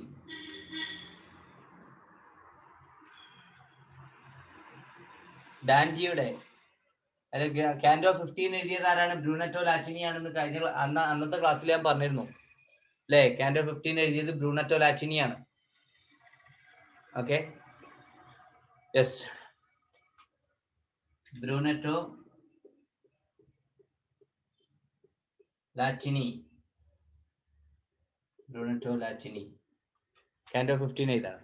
അദ്ദേഹത്തിന്റെ പ്രത്യേകത, he was a master of Dante. ഡാൻഡിയുടെ അധ്യാപകനായിരുന്നു ആര്? നമ്മുടെ ബ്രൂണറ്റോ ലാറ്റിനി. അപ്പൊ അതുകൊണ്ടാണ് അതിൽ കാൻഡോ 15 ഇദ്ദേഹം എഴുതിയത്, ആര്? ബ്രൂണറ്റോ ലാറ്റിനി എഴുതിയത്. അദ്ദേഹം പറയുന്നത് എന്താ നോക്കൂ, the language is more agreeable and more widely known. ഇതിനെ കുറിച്ചിട്ടാണ് പറയുക, ഫ്രഞ്ച് ലാംഗ്വേജിനെ കുറിച്ചിട്ടാണ്. The language is more agreeable and more widely known. അറിയപ്പെട്ടതായിരുന്നു, ആളുകൾക്ക് അംഗീകരിക്കാൻ സാധിക്കുന്നതായിരുന്നു. ഉദാഹരണത്തിന് Christian of Troyes, the French romance ആണ് കേട്ടോ. Christian of Troyes, Christian of Troyes ഇതൊരു കവിതയാണ്. അതെ, ഒരു ഫ്രഞ്ച് റൊമാൻസ് ആണ്. ഓക്കെ, അതിന്റെ writer okay wrote about France. അതിൽ എഴുതിയത് ഇങ്ങനെയാണ്, ഫ്രാൻസിനെ കുറിച്ചിട്ട് എഴുതിയത്. അതില് ഫ്രഞ്ച് ഭാഷയിലാണ് എഴുതിയത്, നിങ്ങൾക്ക് തിരിയൂല, അപ്പൊ അതുകൊണ്ട് ഞാനും എഴുതിയില്ല. വോയസ് എന്നൊക്കെ പറഞ്ഞിട്ട് ഇങ്ങനെ കൊടുത്തിട്ട് അറസ്റ്റി എന്നൊക്കെ പറഞ്ഞിട്ട്, അതൊന്നും ഫ്രഞ്ച് ഭാഷയിലുള്ളതാണ്. പക്ഷെ അതിന്റെ ഇംഗ്ലീഷ് പരിഭാഷ എങ്ങനെയാണ്? First chivalry to Greece. Chivalry first വന്നത് ഗ്രീസിലായിരുന്നു, പിന്നീട് അത് റോമിലേക്ക്, then to Rome, now to France. ആദ്യം ഗ്രീസിൽ വന്നു, ഓക്കെ, പിന്നീട് റോമിലേക്ക് വന്നു, പിന്നീട് ഇപ്പോൾ ഫ്രാൻസിലാണുള്ളത്. God grant it may be kept there. ദൈവം സഹായിക്കുകയാണെങ്കിൽ ആ ഷിവാൽറി ഇപ്പൊ ഇനി ഫ്രാൻസിൽ തന്നെ ഉണ്ടാവും. And that the place may please it so well. ആ ഒരു സ്ഥലം അവർക്ക് ഭയങ്കര ഇഷ്ടപ്പെട്ടേക്കാം. And that the place may please it so well that the honor which has come to make stay in France may never depart thence. അപ്പൊ അതായത് അത് ആ ഒരു അംഗീകാരം പിന്നീട് ഒരിക്കലും അവിടുന്ന് മാറൂല എന്നാണ്. ആ ഒരു അംഗീകാരം, അതായത് ഫ്രാൻസിലുള്ള ആ ഒരു കവിതയുടെ അംഗീകാരം പിന്നീട് ഒരിക്കലും മാറൂല എന്നൊക്കെയാണ് ആര് പറഞ്ഞത്? ക്രിസ്ത്യൻ ഓഫ് ട്രോയ്സ് എന്ന് പറയുന്ന കവിതയിൽ. ഓക്കെ, ഒരു ക്രിസ്ത്യൻ ഓഫ് ട്രോയ്സ് എന്ന് പറയുന്നത് കവിത അല്ല കേട്ടോ, ഒരു കവിയാണ്, ഫ്രഞ്ച് റൊമാൻസ് റൈറ്റർ ആണ് അയാള്. ക്രിസ്ത്യൻ ഓഫ് ട്രോയ്സ് അയാൾ പറഞ്ഞതാണ് ഫ്രാൻസിനെ കുറിച്ചിട്ട്, അദ്ദേഹത്തിന്റെ കവിതയിൽ പറഞ്ഞതാണ്. First chivalry to Greece, then to Rome, now to France. God grant it may be kept there. ദൈവം അനുഗ്രഹിച്ചാൽ അത് അവിടെ തന്നെ ഉണ്ടാവും. And that the place may please it so well. അതുപോലെ തന്നെ ഈ ഒരു ക്വാളിറ്റി നമ്മുടെ ഭാഷയ്ക്ക് ഉണ്ടെങ്കിൽ അത് ദൈവം അനുഗ്രഹിച്ചാൽ അത് അവിടെ തന്നെ ഉണ്ടാവും. That the honor must have which has come to make stay in France may never depart thence. പിന്നീട് അവിടുന്ന് ഒരിക്കലും അത് നഷ്ടപ്പെടില്ല എന്ന് അദ്ദേഹം പറയാം. ആ ഒരു കവിതയിൽ, അദ്ദേഹത്തിന്റെ കവിതയിൽ പറയാണ്. പക്ഷേ ഇപ്പൊ അതെല്ലാം നഷ്ടപ്പെട്ടു. It's now all gone. ആരടുത്തുള്ളത്? ഇപ്പൊ ഇംഗ്ലീഷുകാരടുത്തുള്ളത്, ബ്രിട്ടീഷുകാരടുത്തുള്ളത്. It's now all gone. പക്ഷെ ഇപ്പൊ എല്ലാം പോയി. Only by means of historic estimate can we persuade ourselves not to think that any of French poetry is of poetical importance. ഇപ്പൊ ഫ്രഞ്ച് കവിതകൾക്ക് പ്രാധാന്യമുണ്ട് എന്ന് അറിയണമെങ്കിൽ ഫ്രഞ്ച് കവിതകളുടെ ചരിത്രം എടുത്ത് നോക്കേണ്ടി വരും. ഇപ്പൊ പ്രസന്റ് ആയിട്ടുള്ള കവിതകൾക്കൊന്നും അത്ര പ്രാധാന്യം ഇല്ല. ഏത് ഫ്രഞ്ച് കവിതകൾക്ക്? ഇപ്പൊ ഫ്രഞ്ച് കവിതകളുടെ പ്രാധാന്യമൊക്കെ ഇപ്പൊ നഷ്ടപ്പെട്ടു പോയി. പക്ഷെ അന്നത്തെ കാലത്ത് നമ്മുടെ ക്രിസ്ത്യൻ ഓഫ് ട്രോയ്സിനെ പോലുള്ള ആളുകൾ പറഞ്ഞതനുസരിച്ച് അന്നത്തെ കാലത്ത് ഏറ്റവും പ്രശസ്തമായി നിന്നിരുന്ന, ഏറ്റവും ആലങ്കാരികമായിട്ട് നിന്നിരുന്ന, കീഴടക്കാൻ പറ്റാത്ത രൂപത്തിൽ നിന്നിരുന്ന ഒരു ഏരിയയായിരുന്നു ഫ്രഞ്ച് കവിത എന്ന് പറഞ്ഞത്. അത് ദൈവം അനുഗ്രഹിച്ചിട്ട് അവിടെ തന്നെ ഉണ്ടാവുമെന്ന് അവര് ആശിച്ചു. പക്ഷെ ഇതെല്ലാം ഇപ്പൊ നഷ്ടപ്പെട്ടു പോയി. ഇപ്പൊ ഫ്രഞ്ച് കവിതയെ കുറിച്ചുള്ള അവരുടെ അംഗീകാരവും അവരുടെ കാര്യങ്ങളൊക്കെ അറിയണമെങ്കിൽ നമുക്ക് ഫ്രഞ്ച് കവിതകളുടെ ചരിത്രം എടുത്ത് വായിച്ചു നോക്കേണ്ടി വരും എന്ന് പറയാം. But in the 14th century there comes an English man nourished on this poetry. പക്ഷേ ഇപ്പൊ ഈ 14ാം നൂറ്റാണ്ട് ആയ സമയത്ത് ഇപ്പൊ ഇംഗ്ലീഷുകാരുടെ കയ്യിലാണ് ഈ ഒരു കാവ്യഭംഗിയും ഈ കവിതകളൊക്കെ ഉള്ളത്. Taught his trade by his poetry. അദ്ദേഹത്തിന്റെ കാര്യങ്ങളൊക്കെ, ഈവൻ അദ്ദേഹത്തിന്റെ ബിസിനസ് ഒക്കെ നടത്തിയിരുന്നത് അദ്ദേഹത്തിന്റെ കവിതകളിലായിരുന്നു. ആരുടെ? ഇംഗ്ലീഷുകാരുടെ. Getting words, rhyme, metre from his poetry. എല്ലാം ഈ ഇംഗ്ലീഷുകാരുടെ കവിതകളിലൂടെയാണ് നമുക്ക് വാക്കുകളും അതിന്റെ റിതം, അതിന്റെ താളവും അതിന്റെ മീറ്റർ, അത് എല്ലാം കിട്ടുന്നത് ഇംഗ്ലീഷുകാരുടെ കവിതയിലൂടെ 14ാം നൂറ്റാണ്ടിൽ ആയ സമയത്ത്. ഓക്കെ, 14ാം നൂറ്റാണ്ടിന്റെ അവസാന കാലഘട്ടത്തിൽ നിങ്ങൾ എന്തെങ്കിലും പ്രത്യേകത കാണുന്നുണ്ടോ ഇംഗ്ലീഷ് പോയട്രിയിൽ? 14ാം നൂറ്റാണ്ടിന്റെ അവസാന കാലഘട്ടത്തിൽ എന്തെങ്കിലും പ്രത്യേകത ഉണ്ടോ?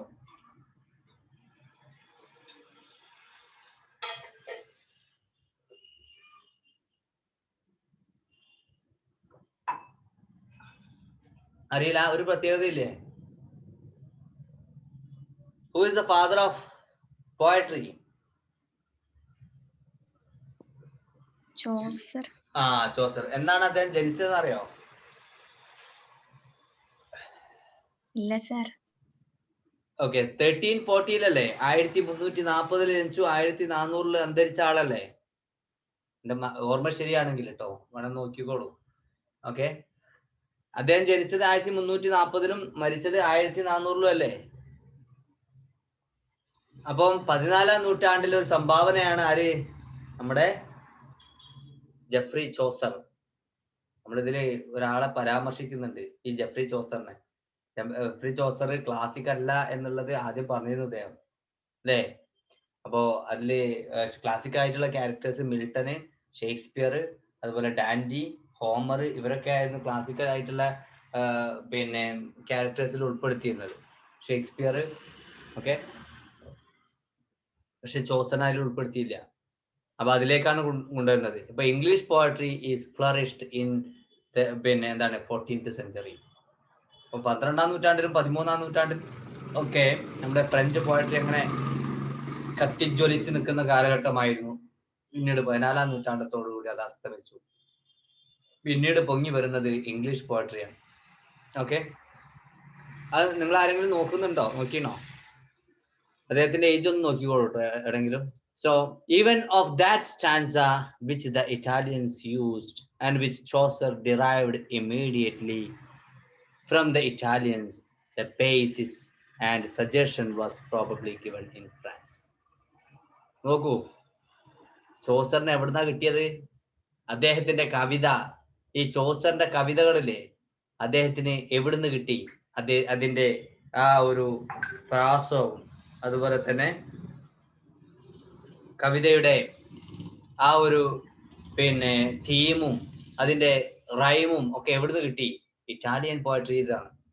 Even that stanza which the Italians used, which Chaucer derived immediately from the Italians, ഇതൊക്കെ ഇറ്റാലിയൻസിൽ നിന്നാണ് അദ്ദേഹത്തിന് കിട്ടുന്നത്. It is the basis and suggestion was probably given in France. പക്ഷെ അത് ഇറ്റാലിയൻസിൽ നിന്ന് കിട്ടി. പിന്നീടോ അതിന്റെ ബേസിസ്, അതിന്റെ അടിത്തറ ഒക്കെ കിട്ടിയിരിക്കുന്നത് ഫ്രാൻസിൽ നിന്നാവാം, ഫ്രഞ്ചിൽ നിന്നാവും. കാരണം 12ാം നൂറ്റാണ്ടിലും 13ാം നൂറ്റാണ്ടിലും അദ്ദേഹത്തിന് വായിക്കാൻ പറ്റിയ പുസ്തകങ്ങൾ ഉണ്ടായിരുന്നത് ഫ്രഞ്ച് കവിതകളിൽ നിന്നാണ്. അപ്പൊ അദ്ദേഹത്തിന് ഈവൻ ഇംഗ്ലീഷ് പോയട്രിക്ക് അതിന്റെ ബേസ് കിട്ടുന്നത്, ചോസറിന് അതിന്റെ ബേസ് കിട്ടുന്നത് ഇറ്റാലിയൻ പോയട്രിയിൽ നിന്നും ഫ്രഞ്ച് പോയട്രിയിൽ നിന്നുമാണ്. ഓക്കെ, അതുപോലെ തന്നെ ചോസർ ക്രിസ്ത്യൻ ഓഫ് ട്രോയ്സ്, നേരത്തെ പറഞ്ഞു, റൈറ്ററിനെ പറഞ്ഞു, Christian of Troyes and Wolfram of Eschenbach, Wolfram of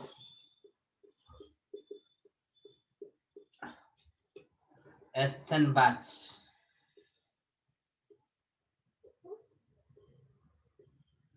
വുൾഫ്രാൻ of Chaucer ഉണ്ട്, അതുപോലെ തന്നെ വുൾഫ്രാൻ ഓഫ് എസ്റ്റൻബാച്ച്, അതുപോലെ ക്രിസ്ത്യൻ ഓഫ് ട്രോയ്സ്. ഇവരൊക്കെ എന്ന് പറഞ്ഞിട്ടുണ്ടെങ്കിൽ they were fascinated his contemporaries. അവരുടെ സമകാലികരെ ആശ്ചര്യപ്പെടുത്തിയ എഴുത്തുകാരായിരുന്നു ആര്? നമ്മുടെ ചോസർ, അതുപോലെ ക്രിസ്ത്യൻ ഓഫ് ട്രോയ്സ്, അതുപോലെ വുൾഫ്രാം ഓഫ് എസ്റ്റൻബാച്ച്. ഇവരൊക്കെ അന്നത്തെ റൈറ്റേഴ്സ് ആണ് ഇവരൊക്കെ. ഓക്കെ, അവരുടെ സമകാലികരെ എന്താണ്? അത് അവരുടെ വർക്സിന്റെ പേരല്ല, പോയറ്റ്സിന്റെ പേരാണോ? Poets Christian of Troyes. Okay, poet ആണ്. അദ്ദേഹത്തിന്റെ വർക്കിനെ നമ്മൾ പറഞ്ഞിട്ടില്ല, വർക്കില്ല, അദ്ദേഹത്തിന്റെ അഭിപ്രായത്തെ നമ്മൾ പറഞ്ഞിരുന്നു. അദ്ദേഹം ആദ്യം പിന്നെ ഈ എന്താണ് റോമിലേക്ക് വന്നു കവിതകള്, പിന്നീട് ആദ്യം ഇറ്റലിയിലേക്ക് വന്നു, പിന്നെ റോമിലേക്ക് വന്നു, പിന്നെ ഫ്രാൻസിലേക്ക് വന്നു, പിന്നെ ഫ്രാൻസിൽ തന്നെ നിന്നും ദൈവം അനുഗ്രഹിച്ചിട്ട് അവിടെ നിൽക്കുന്നൊക്കെ പറഞ്ഞില്ലായിരുന്നോ? അത് ക്രിസ്ത്യൻ ഓഫ് ട്രോയ്സ് ആണ്. അതുപോലെ തന്നെ വുൾഫ്രം ഓഫ് എസ്റ്റൻബാച്ച്, ഇവരൊക്കെ റൈറ്റേഴ്സ് ആണ്. അവർ fascinated their poetry, their contemporaries, അവരുടെ സമകാലികരെ ഏറ്റവും കൂടുതൽ ആശ്ചര്യപ്പെടുത്തിയ ആളുകളായിരുന്നു ഇവര്. പിന്നെ അതുപോലെ Chaucer's power of fascination is enduring. ഇനി നമ്മൾ ചോസറിനെ കുറിച്ചാണ് പറയുന്നത്. ചോസറിനെ കുറിച്ചാണ് നമ്മൾ ചോസറിനെ പറഞ്ഞ് പൊക്കി തള്ളിയിടാൻ പോവാണ്. കാരണം എന്താന്ന് പറയാം, ചോസറിനെ ആദ്യം ഇദ്ദേഹം കുറെ പൊക്കും, എന്നിട്ടാണ് തള്ളിയിടുക. ഓക്കെ, യെസ്, ചോസറിന്റെ പറയാണ് Chaucer's power of fascinating is enduring. ആ ആളുകളെ ആശ്ചര്യപ്പെടുത്താനുള്ള, ആളുകളെ പിന്നെ എന്താണ് പിടിച്ചു നിർത്താനുള്ള അദ്ദേഹത്തിന്റെ കഴിവ് എന്ന് പറയുന്നത് നല്ല കഴിവായിരുന്നു. His poetic importance doesn't need the assistance of the historic estimate. അയാളുടെ കാവ്യ ഭംഗി പറയണമെങ്കിൽ അയാളുടെ ചരിത്രം പഠിക്കേണ്ട ആവശ്യമില്ല. It is real. അദ്ദേഹത്തിന്റെ കാവ്യ ഭംഗി എന്ന് പറയുന്നത്, അതായത് നല്ല കവി എന്നുള്ള ആ ഒരു പ്രത്യേകത എന്ന് പറയുന്നത് പറഞ്ഞറിയിക്കേണ്ട ആവശ്യമില്ല, അത് യാഥാർത്ഥ്യമാണ്. So he is a genuine source of joy and strength. അദ്ദേഹമാണ് സന്തോഷത്തിന്റെയും ബലത്തിന്റെയും അതായത് ശക്തിയുടെയും എന്ത് ഒരു സോഴ്സ് എന്ന് പറയുന്നത് അദ്ദേഹം. ജോയ് ആൻഡ് സ്ട്രെങ്ത്, സന്തോഷത്തിന്റെയും ശക്തിയുടെയും ഒരു ഉറവിടം എന്ന് പറയുന്നത് നമ്മുടെ ചോസർ ആണല്ലോ. അദ്ദേഹത്തിന് ചോസറിന്റെ ഏത് വർക്കങ്ങൾ പഠിച്ചിട്ടുള്ളത് അല്ലെങ്കിൽ അറിയുന്നത്? Canterbury Tales. Prologue to the Canterbury Tales അല്ലേ? Prologue to the Canterbury Tales. പക്ഷെ വേറെ അതല്ലാതെ നിങ്ങൾ ഏതെങ്കിലും കവിത ചോസറിന്റെ അറിയാം? അതല്ലാതെ കവിത ഏതെങ്കിലും കവിത ചോസറിൻ്റെത് കേട്ടിട്ടുണ്ടോ?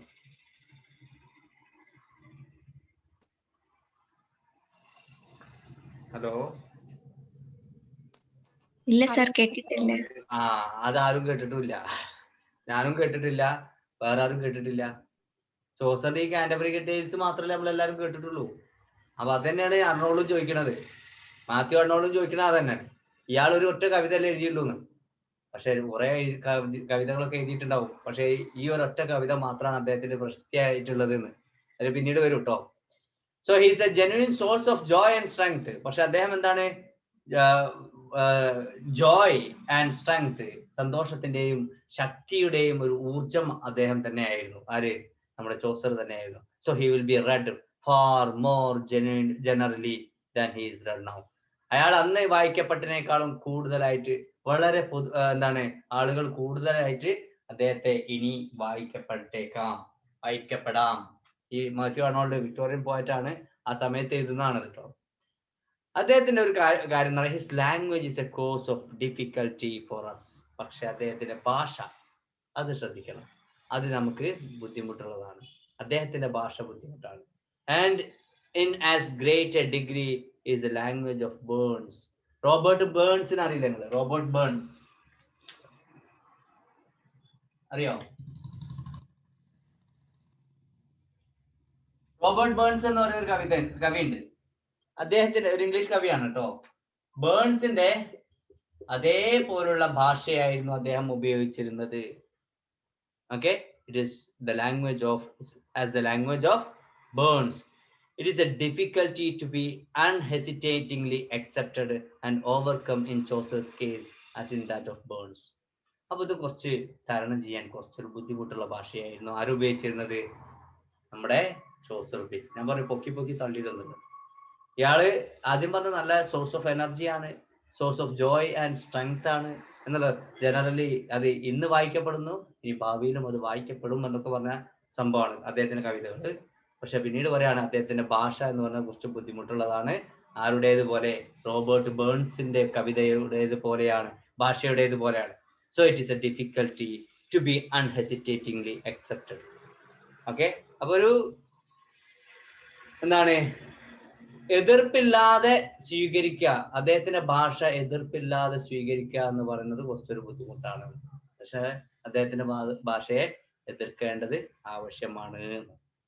അപ്പൊ അവിടെ ക്രിറ്റിസം വന്നില്ലേ, എതിർപ്പ് വന്നില്ലേ? And overcome in Chaucer's case as in that of Burns. ബേൺസിനെ പോലെ തന്നെ ചോസറിന്റെ കേസിലും അത് തന്നെ എന്താണ്, നമുക്ക് ബുദ്ധിമുട്ടാണ് ഭാഷ മനസ്സിലാകാൻ. Wherein consists the immense superiority of Chaucer's poetry over the Romance poetry.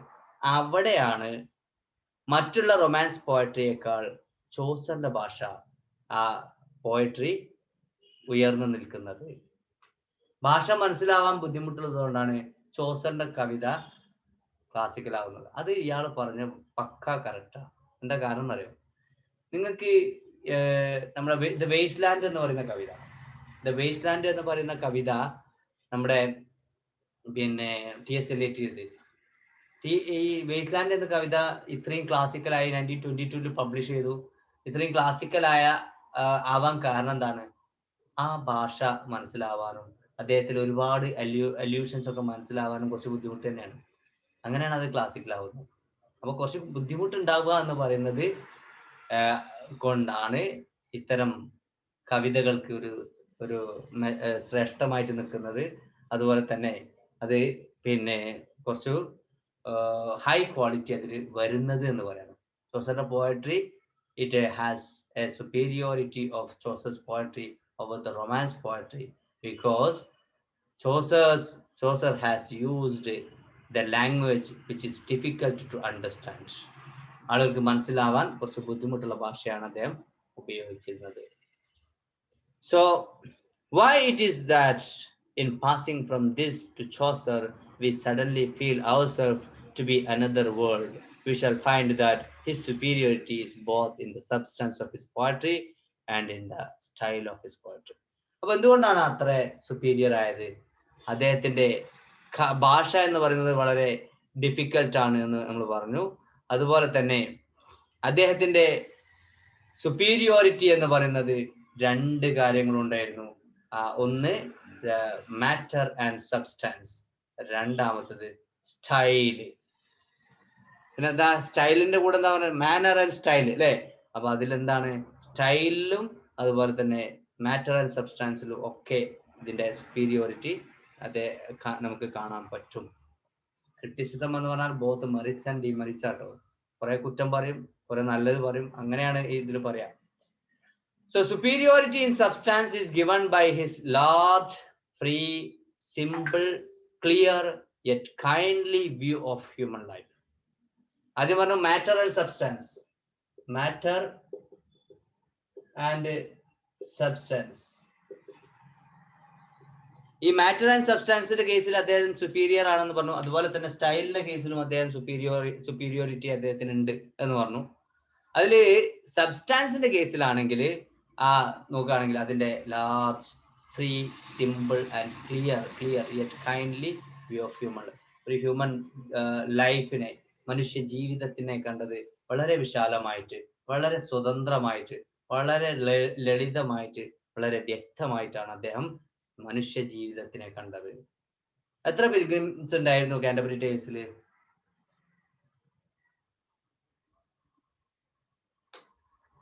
പറയാൻ പറ്റുമോ? എത്ര ക്യാരക്ടേഴ്സ് ഉണ്ട്, എത്ര പിൽഗ്രിംസ് ഉണ്ട്? 21 ആണോ സർ? 21 അല്ല, 19 ഒന്നല്ല, 29 29 പ്ലസ് 1 അല്ലേ, 30 ഉണ്ട്. പിന്നെ നമ്മുടെ ചോസറിനെ കൂട്ടിയിട്ട് 30 ആണ് കേട്ടോ. 29 ട്രാവലേഴ്സ് ആൻഡ് ചോസർ, അതായത് 30 ക്യാരക്ടേഴ്സ് അതിലുണ്ടായിരുന്നു. അപ്പോ ഈ ക്യാരക്ടേഴ്സിന്റെ പ്രത്യേകത എന്താ? ഈ ഇംഗ്ലണ്ടിലെ പല കോണുകളിൽ നിന്നും പല ദിക്കുകളിൽ നിന്നും വന്ന ആളുകൾ അതിലുണ്ടായിരുന്നു. പല ഏജിലുള്ള, പല ജോലികൾ ചെയ്യുന്ന ആളുകളെ കുറിച്ച് മൊത്തമായിട്ട് വളരെ സിമ്പിൾ ആയിട്ട്, വളരെ ലളിതമായിട്ട് ആ കവിതയിൽ പറഞ്ഞു എന്നുള്ളതാണ് അദ്ദേഹത്തിന്റെ കവിതയുടെ പ്രത്യേകത. അപ്പൊ അതുകൊണ്ടാണ് ഇവിടെ പറഞ്ഞത് superiority in substance is given by his large, free, simple, clear and yet kindly view of human life. വളരെ വിശാലമായ, സ്വതന്ത്രമായ, ലളിതമായ, വ്യക്തമായ ഒരു ജീവിത വീക്ഷണമാണ് അദ്ദേഹത്തിന് ഉണ്ടായിരുന്നത്. So unlike the total want in the romance poets of all intelligent command of it. അപ്പോ ഒരൊറ്റ കവിതയിൽ തന്നെ അദ്ദേഹത്തിന് ഒരുപാട് കാര്യങ്ങൾ ഉൾപ്പെടുത്താൻ സാധിച്ചു എന്നുള്ളത് മറ്റൊരു പ്രത്യേകതയാണ്. Chaucer has not their helplessness. He has gained the power to survey the world from a central, a truly human point of view. അതായത് നമുക്ക് ഒരു ഒരു സെൻട്രൽ, ഒരു ലോകത്തിന്റെ നടുവിൽ നിന്ന് പല ദിക്കുകളിലേക്കും നോക്കിക്കൊണ്ട് ജീവിതത്തെ വീക്ഷിക്കാൻ അദ്ദേഹത്തിന് സാധിച്ചു എന്നുള്ളതാണ് അദ്ദേഹത്തിന്റെ പ്രത്യേകത. So we have only to call to mind the prologue to the Canterbury. പക്ഷേ നമുക്ക് ഒറ്റ ഒരു കവിതയെ മാത്രമേ ഓർക്കാനുള്ളൂ, the prologue to Canterbury Tales. അദ്ദേഹം പ്രധാനമായിട്ടും എഴുതിയത് അതാണ് അല്ലേ, the prologue to the Canterbury Tales. അപ്പൊ എത്ര ടെയിൽസ്, എത്ര ഒരുപാട് കവിതകൾ അതിൽ ഉണ്ട്, ഒരുപാട് ജീവിത വീക്ഷണങ്ങൾ അദ്ദേഹം അതില് നമുക്ക് തന്നു. അദ്ദേഹം ഈ കവിതയെ കുറിച്ചിട്ട്, അദ്ദേഹത്തിന്റെ ഈ കവിതയെ കുറിച്ച് ഡ്രൈഡൻ പറയുന്ന ഒരു കമന്റ് ഉണ്ട്. It is sufficient to say according to the proverb that here is God's plenty. കേട്ടോ നമ്മള്, here is God's plenty. Dryden പറയുന്ന ഗോഡ്സ് പ്ലെന്റി. വളരെ ഇമ്പോർട്ടന്റ് ആണ്. Here is God's plenty. Dryden ചോസറിന്റെ കാൻറ്റർബറി ടേൽസിനെ കുറിച്ച് പറയുന്നുണ്ട്. അതുപോലെ തന്നെ he's a powerful fountain of good sense എന്ന് പറയുന്നത്. ഹീസ് എ പവർഫുൾ അല്ല, he's a perpetual fountain of good sense. ആരെ പറ്റിയ പറഞ്ഞത് അറിയോ? ചോസറിനെ കുറിച്ചാണ് പറയുന്നത്. ഓക്കെ, അതുപോലെ it is by a large free sound representation of things that poetry this high criticism of life as truth of substance. അപ്പൊ അതൊക്കെ പറഞ്ഞുകൊണ്ടിരുന്നത് എന്താണ്? Poetry has a truth of substance. അപ്പോൾ ചോസറിന്റെ കവിതയിൽ നമുക്കത് കാണാൻ പറ്റും. And Chaucer's poetry has truth of substance. ചോസറിന്റെ കവിതയിൽ ട്രൂത്ത് ഓഫ് സബ്സ്റ്റൻസ് ഉണ്ട്. അപ്പൊ ഏതെങ്കിലും ഒരു കവിത കാണിച്ചിട്ട് മാത്രമല്ല നമ്മൾ ട്രൂത്ത് ഓഫ് സബ്സ്റ്റൻസ് പറയുന്നത്, പക്ഷെ ഒരു എക്സാമ്പിൾ ആയിട്ട് നമ്മൾ പറയാ എന്ന് മാത്രം. ചോസറിന്റെ കാൻറ്റർബറി ടേൽസിൽ ട്രൂത്ത് ഓഫ് സബ്സ്റ്റൻസ് ഉണ്ട്. അതുകൊണ്ടാണ് ഡ്രൈഡൻ അതിനെ പറ്റി പറഞ്ഞത് ഹിയർ ഈസ് ഗോഡ്സ് പ്ലെന്റി എന്ന് പറഞ്ഞത്, is A perpetual fountain of good sense എന്ന് പറഞ്ഞത് ഒക്കെ നമ്മുടെ ചോസറിന്റെ കാൻറ്റർബറി ടേൽസിനെ കുറിച്ചാണ് കേട്ടോ. ഓക്കെ, അപ്പോൾ മെയിൻ ആയിട്ട് ഇപ്പോൾ ഇന്നത്തെ ക്ലാസ്സിൽ നമ്മൾ പറഞ്ഞത് പോയട്രി ഹൈ പിന്നെ quality, high seriousness of poetry ഉണ്ട് എന്നുള്ളത് നമ്മൾ എങ്ങനെയാണ് നോക്കുക എന്നുള്ളത്. അവിടെ എവിടെ, അതിൽ വേർ ആൻഡ് ഇൻ വാട്ട്, എവിടെ എന്തിൽ എന്നുള്ളതാണ് നോക്കേണ്ടത്. അത് രണ്ട് കാര്യങ്ങളിലാണ് നമുക്കൊന്ന്. ഒന്ന് മാറ്റർ ആൻഡ് സബ്സ്റ്റാൻസ്, രണ്ടാമത്തത് സ്റ്റൈൽ ആൻഡ് മാനർ. ഈ മാറ്റർ ആൻഡ് സബ്സ്റ്റാൻസിൽ എന്തൊക്കെയാണ് ഉണ്ടാവുക? പറഞ്ഞോളൂ, എന്തൊക്കെയാണ് മാറ്റർ ആൻഡ് സബ്സ്റ്റാൻസിൽ ഉണ്ടാവുക? സീരിയസ്നെസ്, പിന്നെ ട്രൂത്ത് ആൻഡ് സീരിയസ്നെസ്. അത് ആദ്യമായിട്ട് പറഞ്ഞത് ആരാണ്? അരിസ്റ്റോട്ടിൽ. ഓക്കെ, പിന്നെ അതേപോലെ തന്നെ രണ്ടാമത്തെ ഭാഗം ഏതാണ്? Manor and style. അതിൽ എന്തൊക്കെ ഉണ്ടാവുക? Diction and movement. ഓക്കെ, നമുക്കൊന്ന് എഴുതല്ലേ എന്നാല്?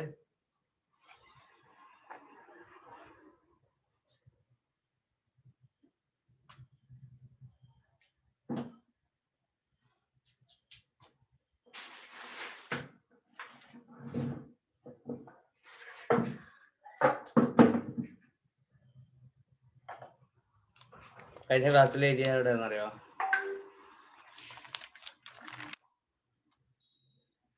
യെസ്, ലാസ്റ്റ് റിയൽ എസ്റ്റിമേറ്റ് വരെ അല്ലേ എഴുതിയത്? അതെ സർ. ഓക്കെ, അടുത്ത point, they all have the very highest poetic quality.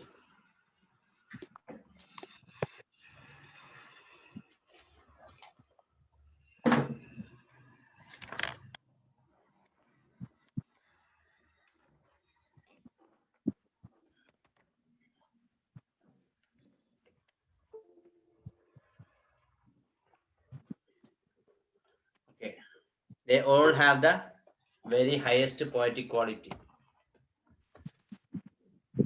കേൾക്കുന്നില്ലേ?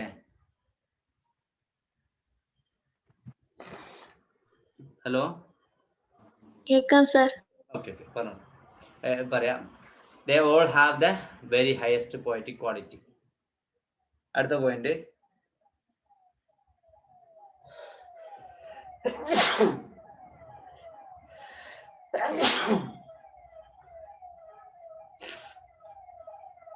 if we are thoroughly penetrated by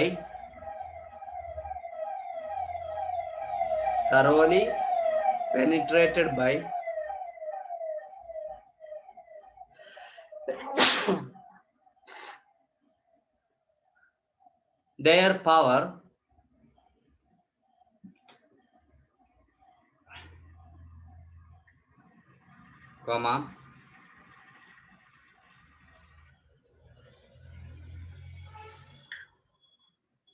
we shall find that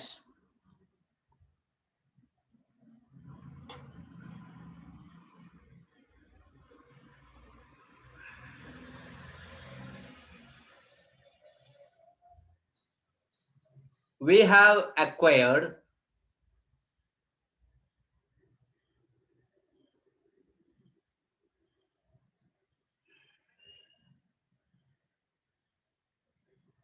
a sense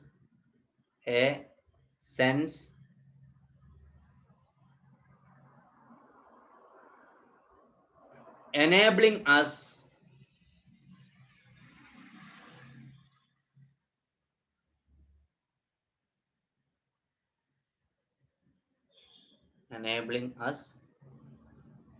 comma, to feel the degree in which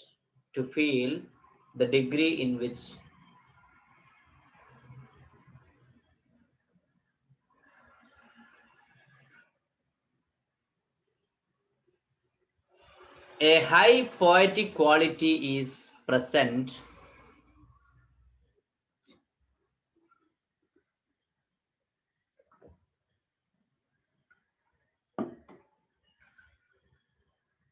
or wanting there. Or wanting there.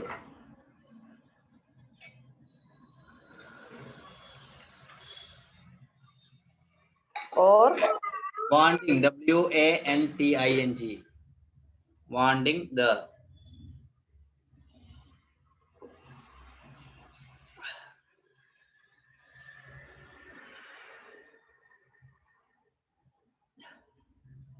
അപ്പൊ ഇവിടെ വേണ്ടത് എന്താണ്? High poetic ക്വാളിറ്റിയാണ്. ഇനി നോക്കൂ അടുത്ത point. Critics give themselves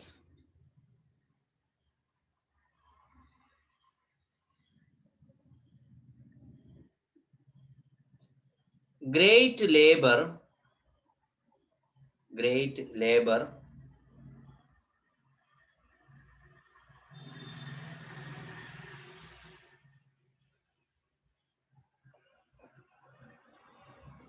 to draw out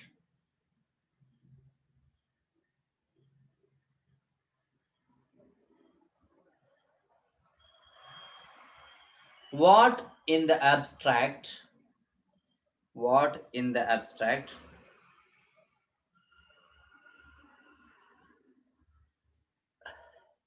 constitutes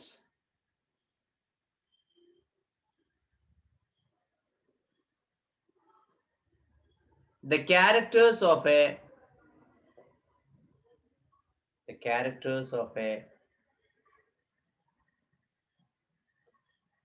high quality of poetry.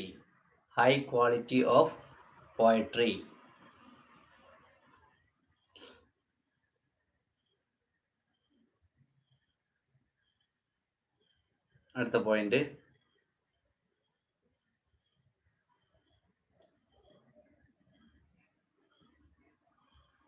It is much better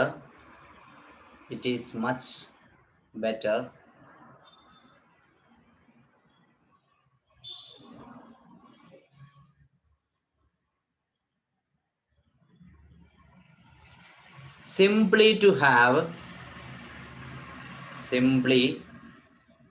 have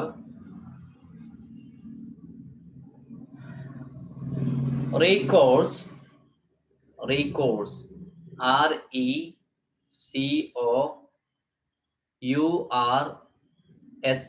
recourse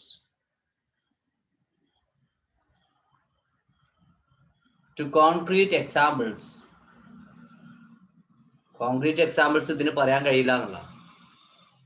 To concrete examples.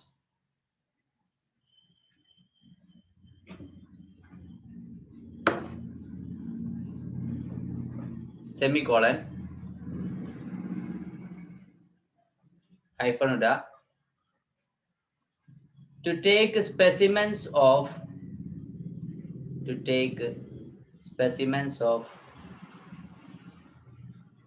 poetry of the high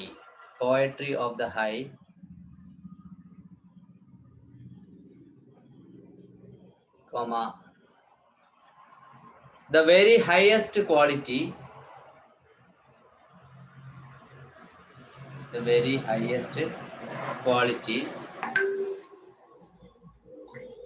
comma,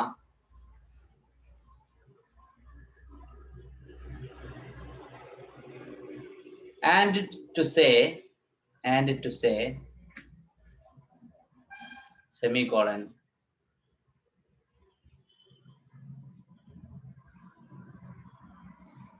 The characters of a high quality of poetry. The characters of a high quality of poetry are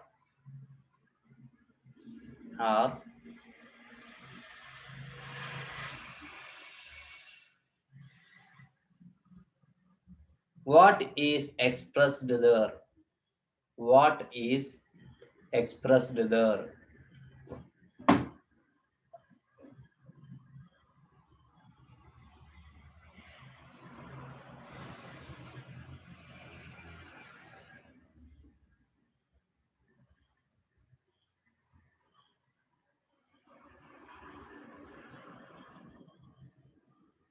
At the point, they are far better recognized by. They are far better recognized by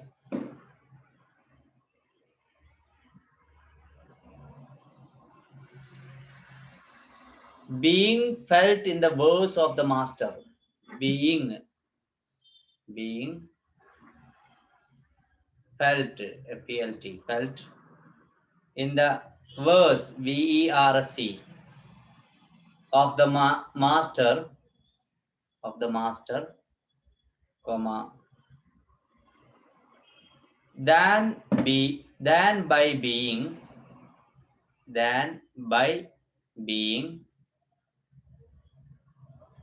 Sir, excuse me, sir. പറഞ്ഞോളൂ. Verse കഴിഞ്ഞിട്ട് എന്താണ്? Verse of the master. Felt Verse of the master.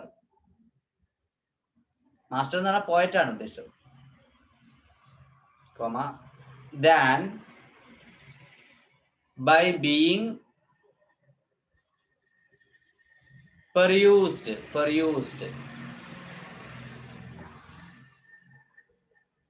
in the prose Sir, of the, spelling എന്താ?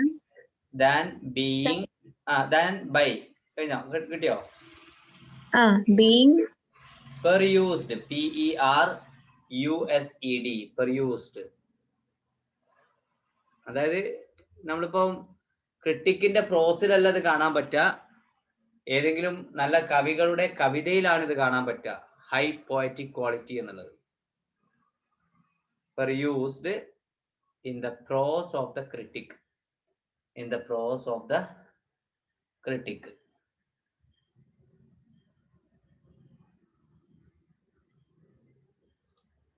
At the point, if we are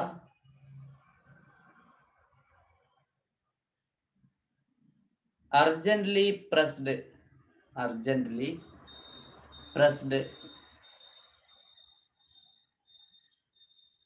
to give some critical account of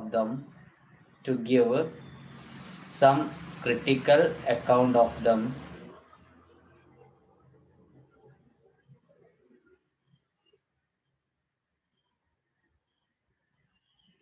comma, we may safely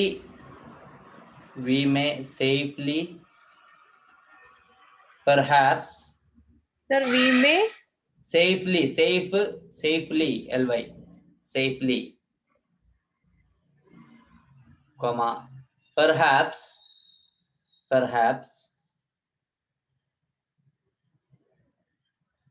venture, V-E-N-T-U-R-E, venture on, O-N, laying down, L-A-Y-I-N-G, down, D-O-W-N, not indeed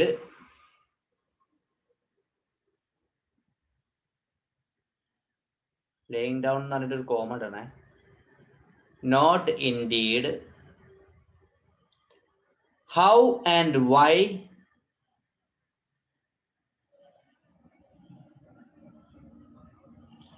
the characters arise.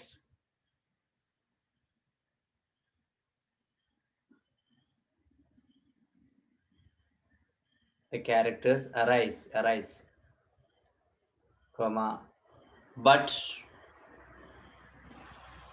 where and in what they arise. Arise. Rise. Full stop. At the point, they are in the matter.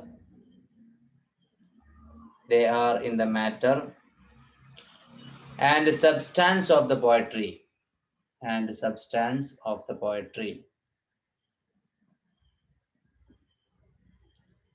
Comma. And in its manner.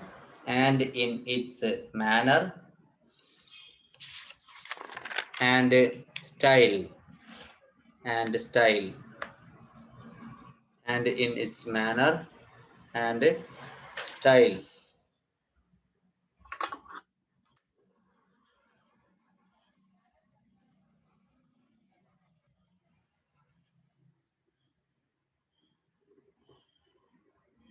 അടുത്ത point,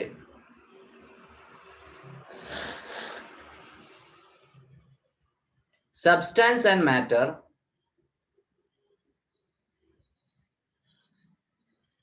comma,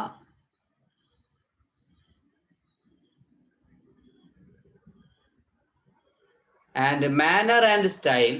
Substance and matter എന്നുള്ള underline ചെയ്തോളൂ കേട്ടോ. And manner and style എന്നുള്ളതും underline ചെയ്യാം. And manner and style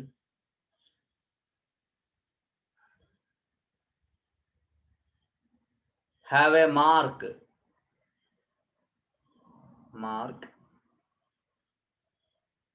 comma, accent, an accent,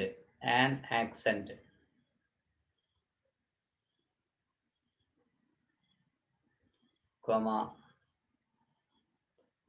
of high beauty,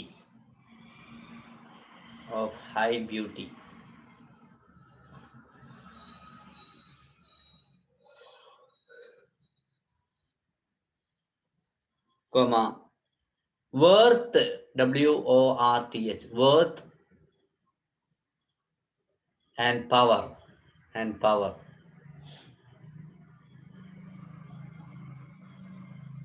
അടുത്ത point, but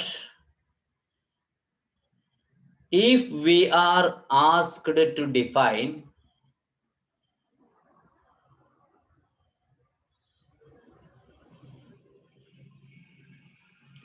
this mark and accent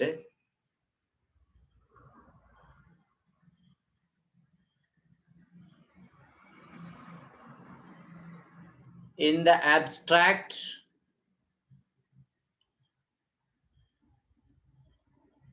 comma, our answer must be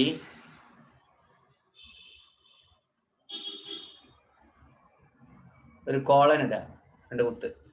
Our answer must be no, comma, for we should thereby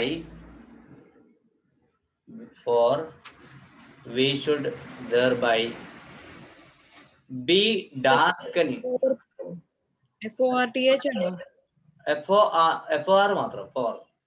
Okay. We should thereby be darkening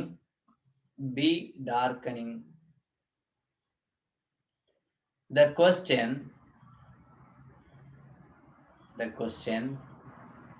comma, not clearing it.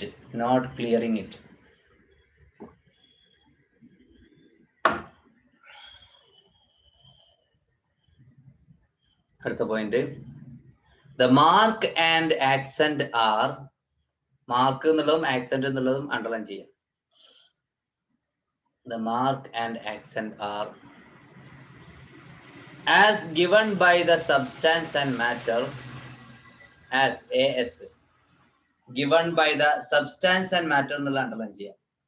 Substance and matter of that poetry, comma, by the style and manner of that poetry, by the style and manner of that poetry, comma, and of all other poetry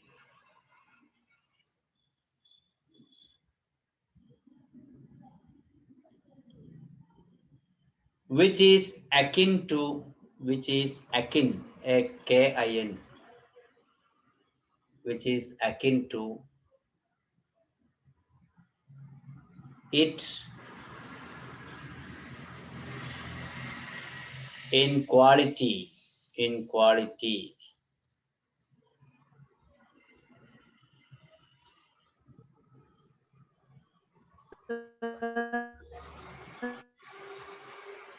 പറഞ്ഞോളൂ. Okay, which is akin എന്നാണ് കിട്ടാത്തത്. Which is akin, A-K-I-N. akin എന്ന് പറഞ്ഞാൽ ഒരുപോലെ എന്നാണ്. അതുപോലെ, പോലെ എന്നുള്ള മീനിങ് ആണ്. To it in quality.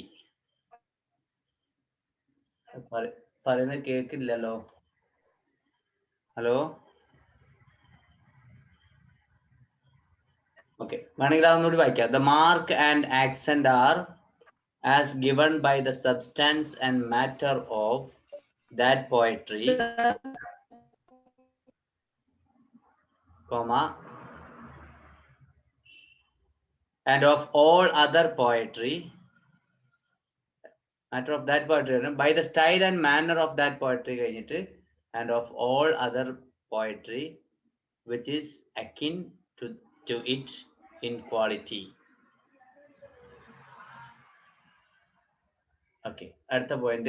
One thing which adds, ADDS, adds,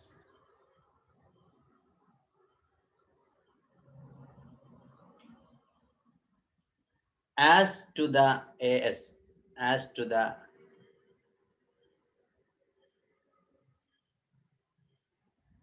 substance and matter of poetry,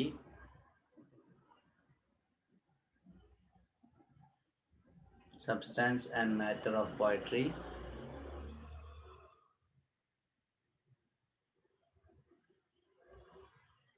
comma, guiding ourselves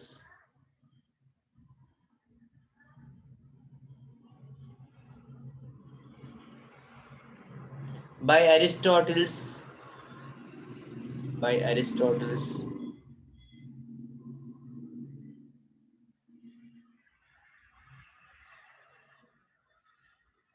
profound observation that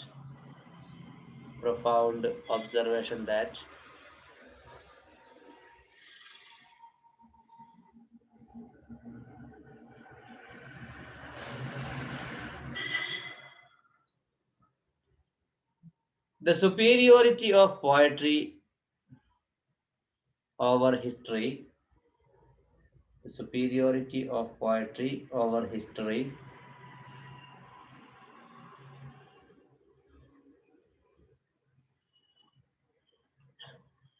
consists in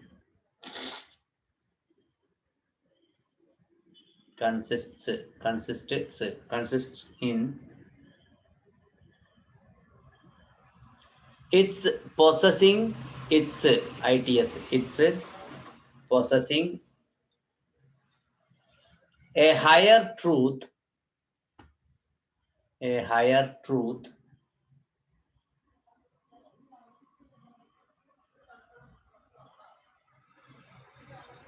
and a higher seriousness,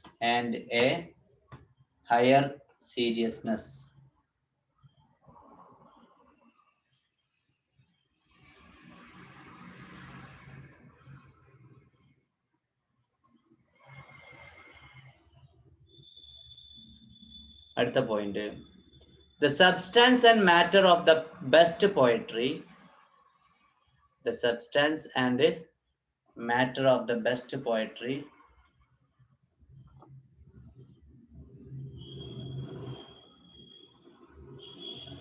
acquire their special character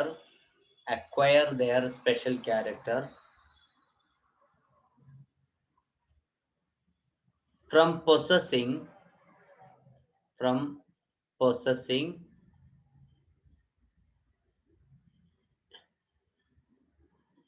in an eminent degree,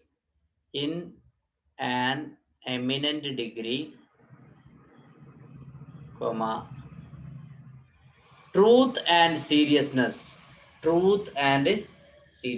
Underline here. Truth and seriousness.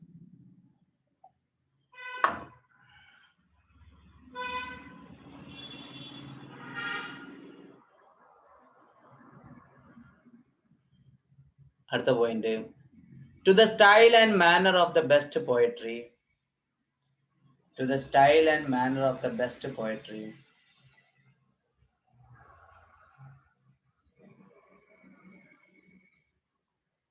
Their special character,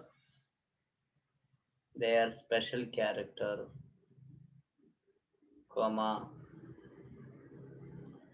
their accent,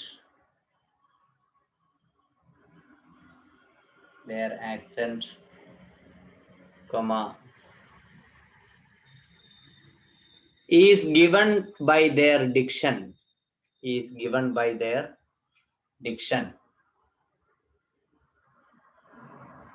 comma,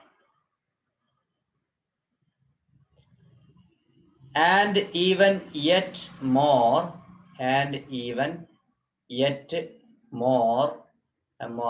more,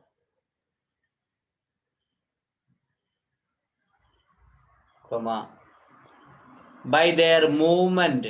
അവിടെ diction എന്നുള്ളതും movement എന്നുള്ളതും underline ചെയ്യാം. By their movement. ഈ മൂവ്മെന്റിലാണ് അതിന്റെ പിന്നെ poetic device ഒക്കെ വരുന്നത് കേട്ടോ. By their movement.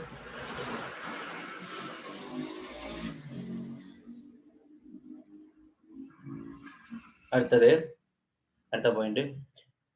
Though we distinguish between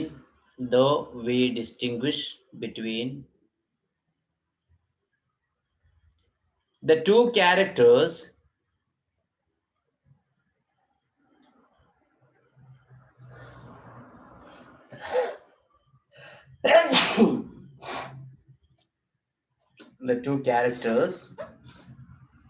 comma, the two accents, comma, of superiority,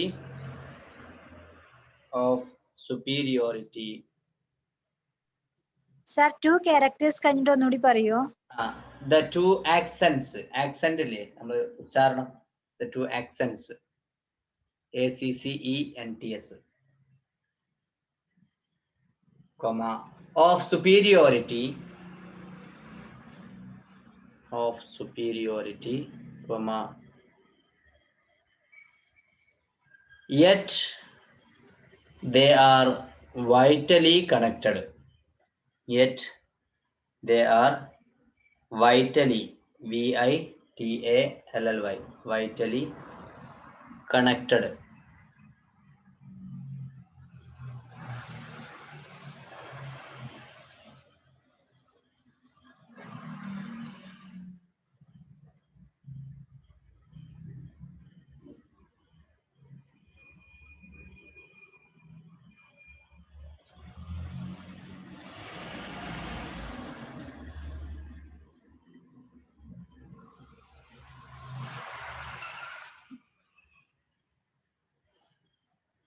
At the point, the superior character of truth and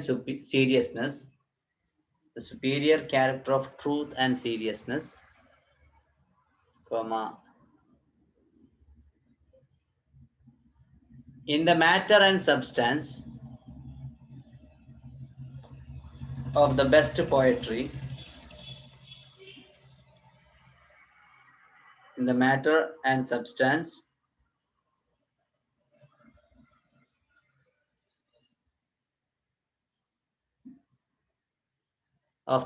poetry, comma, is inseparable from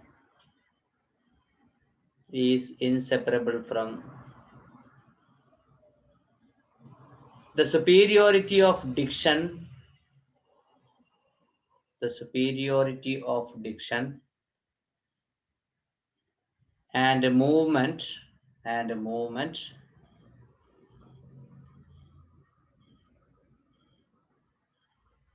marking its style and manner, marking its style and manner,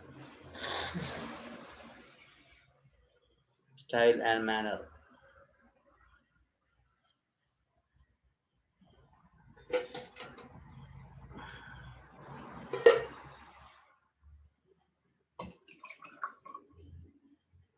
At the point, the two superiorities are closely related.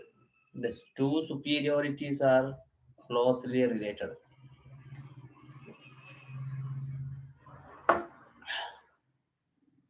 Comma. And are in steadfast proportion, in steadfast, steadfast, steadfast proportion one to the other.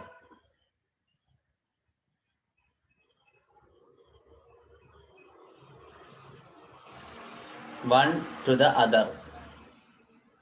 At the point, so far as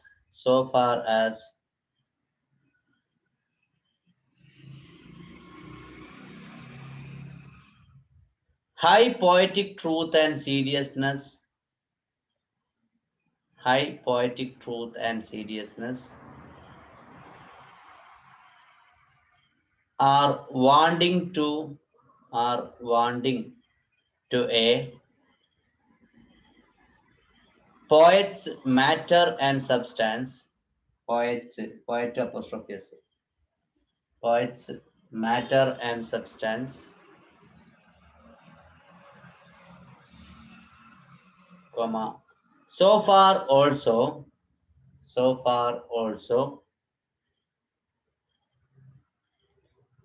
comma, we may be sure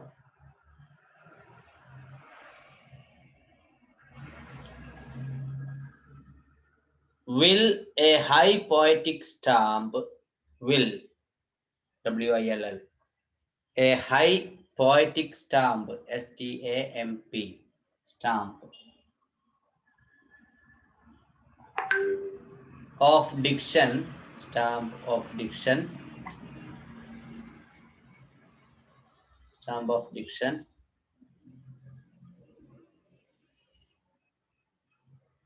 and a movement,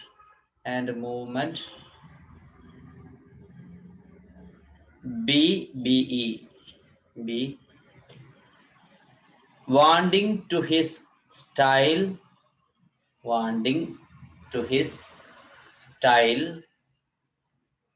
and manner,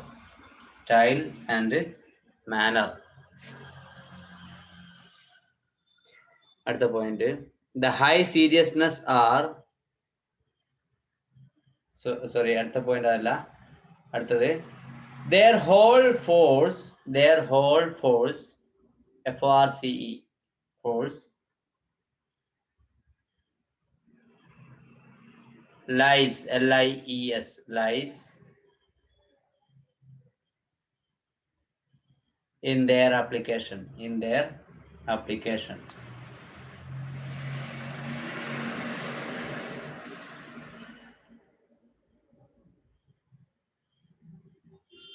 at the point, every student of poetry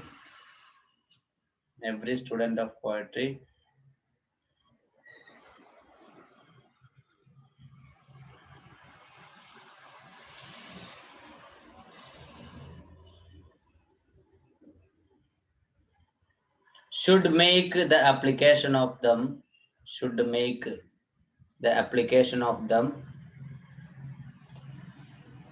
for himself.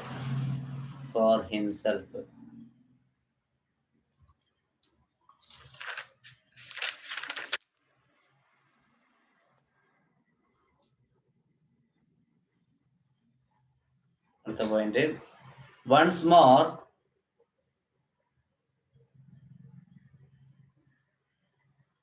he returns to the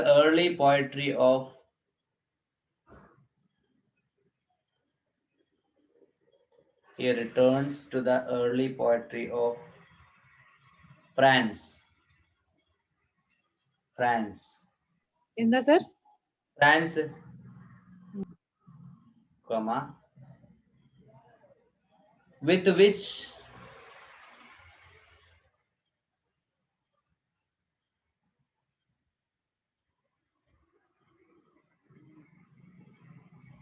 our poetry,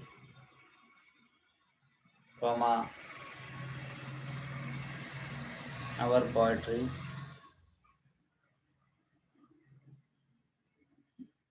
in its origin, poetry കഴിഞ്ഞിട്ട് comma, in its origins, comma, is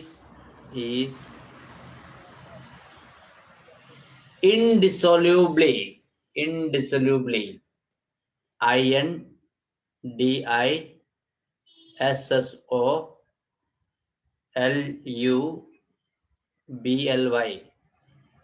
indissolubly connected. അടുത്ത point. In the 12th and 13th centuries,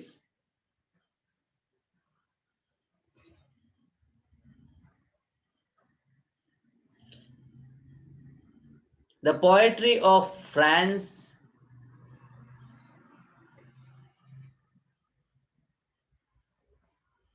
had a clear predominance in Europe.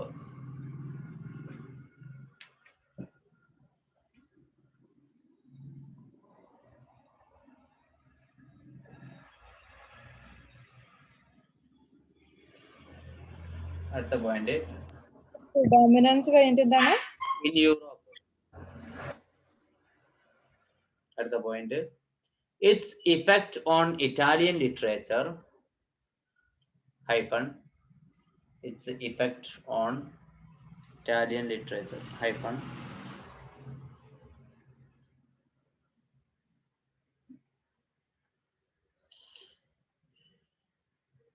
the first literature of modern Europe. The first literature of modern Europe.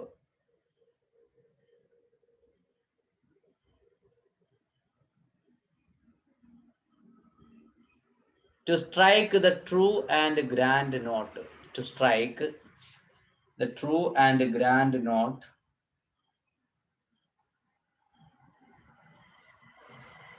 Comma, and to bring forth,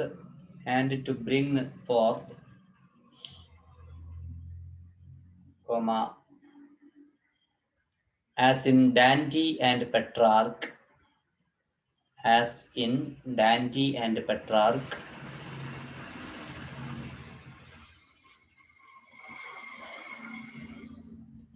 it brought forth, comma, classics, full stop.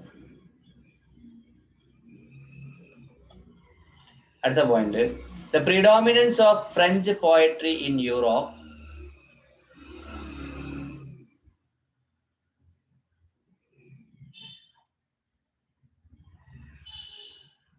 comma, during the 12th and 13th centuries,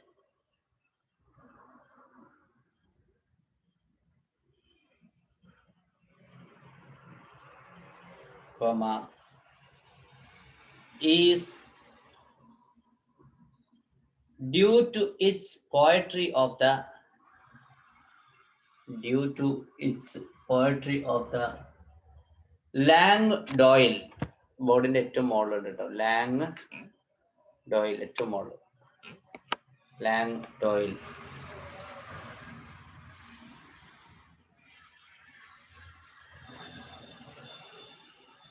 ഉണ്ടോ? Comma, അതെന്താ Langdoil എന്ന് പറഞ്ഞാല് the poetry of northern France. The poetry of northern France.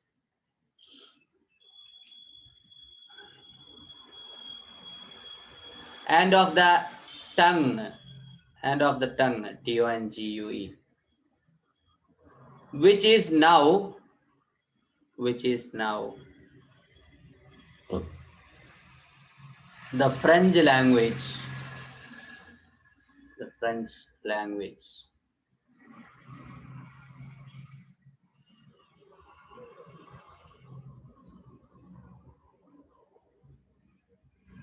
At the point, in the 12th century,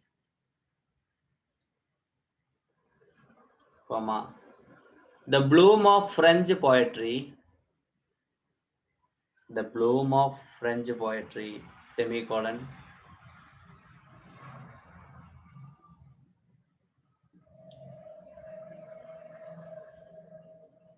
and as our native poetry,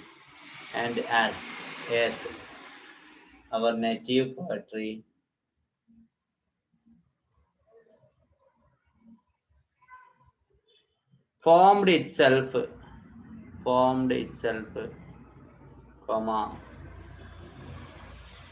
out of this, full stop.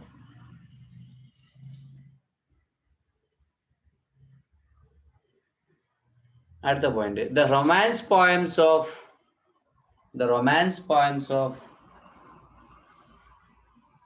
12th and 13th centuries are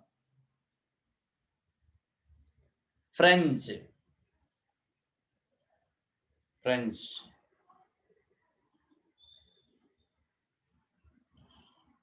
At the point,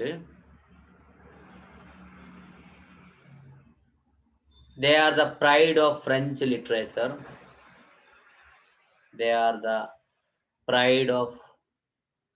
literature. Comma,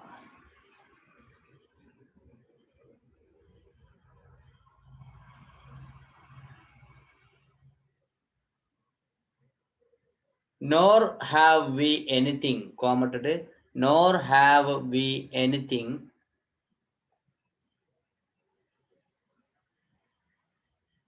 which can be placed in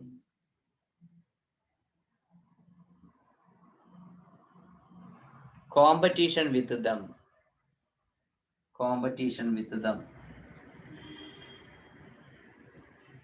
Inverted comma close ചെയ്യുക, താഴത്ത് സദേനില്ല, SOUTHEY, സദേ, Robert സദയാണ് കേട്ടോ. അടുത്ത point, themes were supplied from all quarters.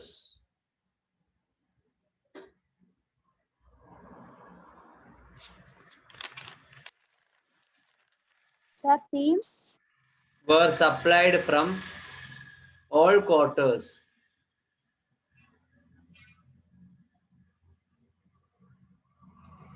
Semicolon.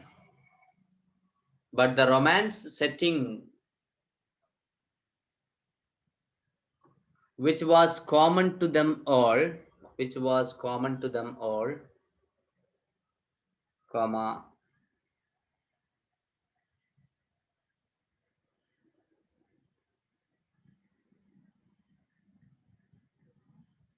and which gained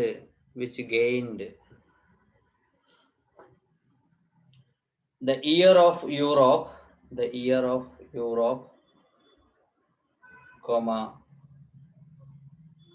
was French. Full stop.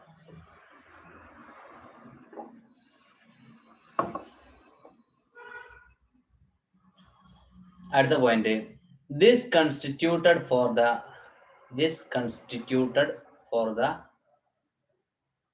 French poetry,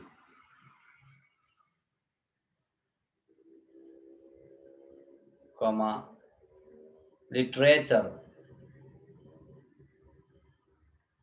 comma, and language, comma, at the height of the Middle Age. at the height of the middle age.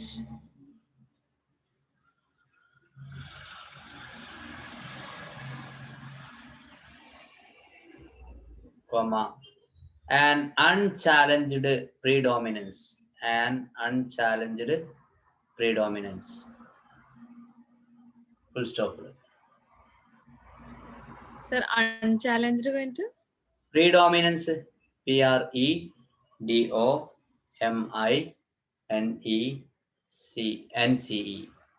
Predominance. അടുത്ത ആളെ നിങ്ങൾക്ക് പരിചയമുണ്ടാവും. ബ്രൂണറ്റോ Latini. Spelling അറിയോ? Brunetto Latini. BRUNETTO. Brunetto. Latini. LATINI. Brunetto Latini. The master of Dante. അയാള് ഡാൻഡിയുടെ അധ്യാപകനായിരുന്നു കേട്ടോ. The master of Dante says, അദ്ദേഹം പറഞ്ഞ എന്താ നോക്കൂ, ഇൻവേർട്ടഡ് കോമാസിൽ എഴുതുക. The language is more agreeable and more widely known. KNOWN. More widely known. Inverted comma close ചെയ്യുക. അടുത്ത point, example.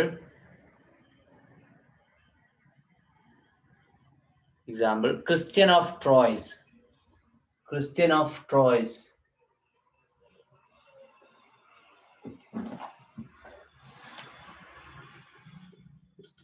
Christian of Troyes. Christian of Troyes.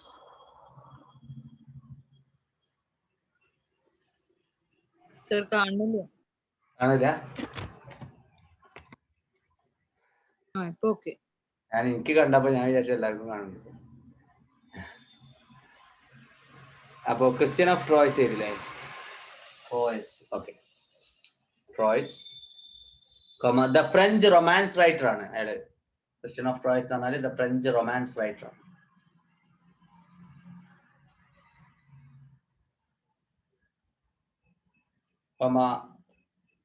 wrote about France thus. Wrote about France thus. First chivalry to Greece.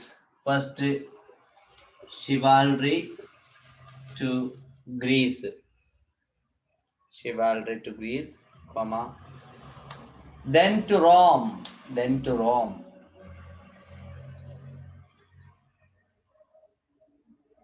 Now to France. Now to France. Full stop.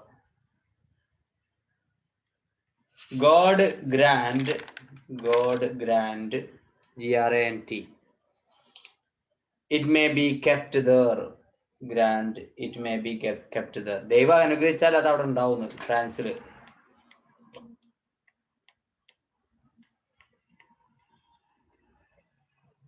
Semicolon. And that the place may please it so well. The place may please it so well.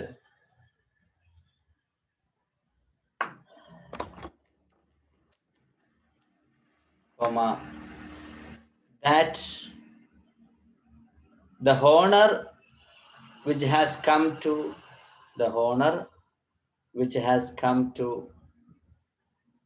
make stay in France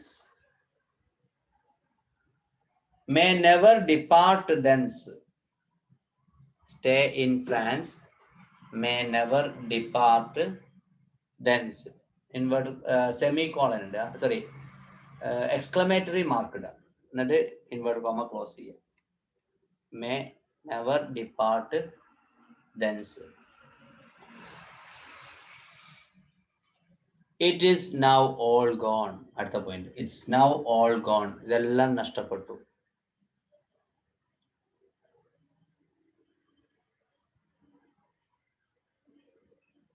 അടുത്ത point, only by means of the historic estimate, only by means of the historic estimate can we persuade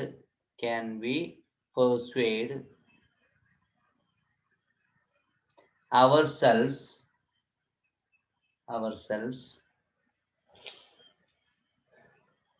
not to think that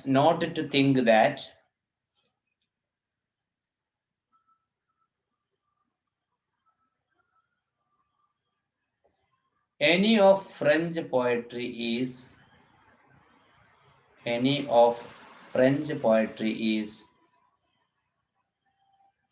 of poetical importance.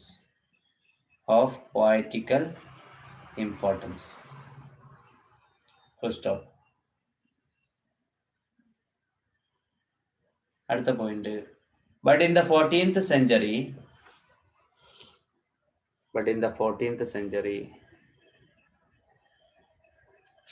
there comes an Englishman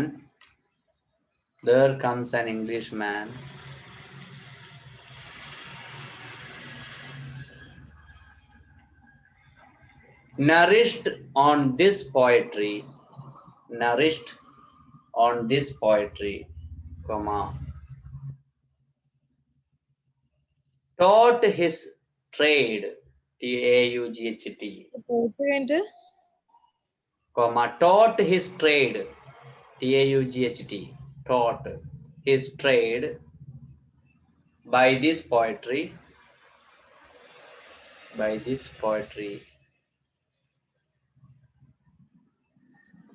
comma, getting words, comma, rhyme, comma, meter from this poetry, meter from this poetry.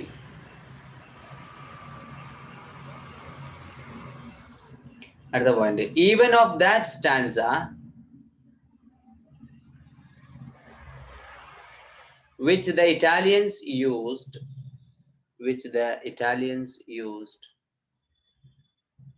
comma, and which Chaucer derived immediately from the Italians,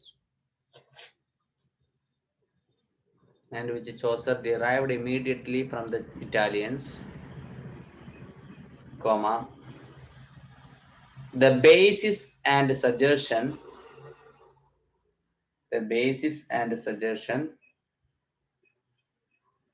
was probably given in France.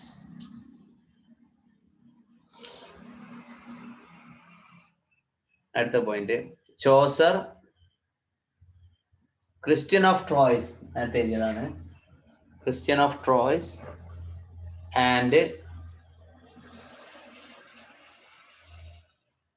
Wolfram Eschenbach.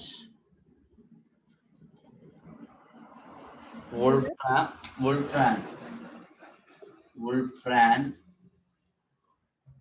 Eschenbach.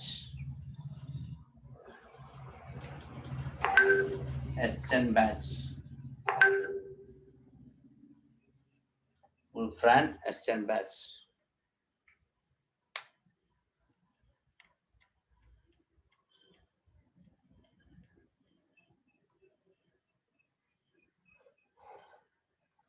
Fascinated their contemporaries.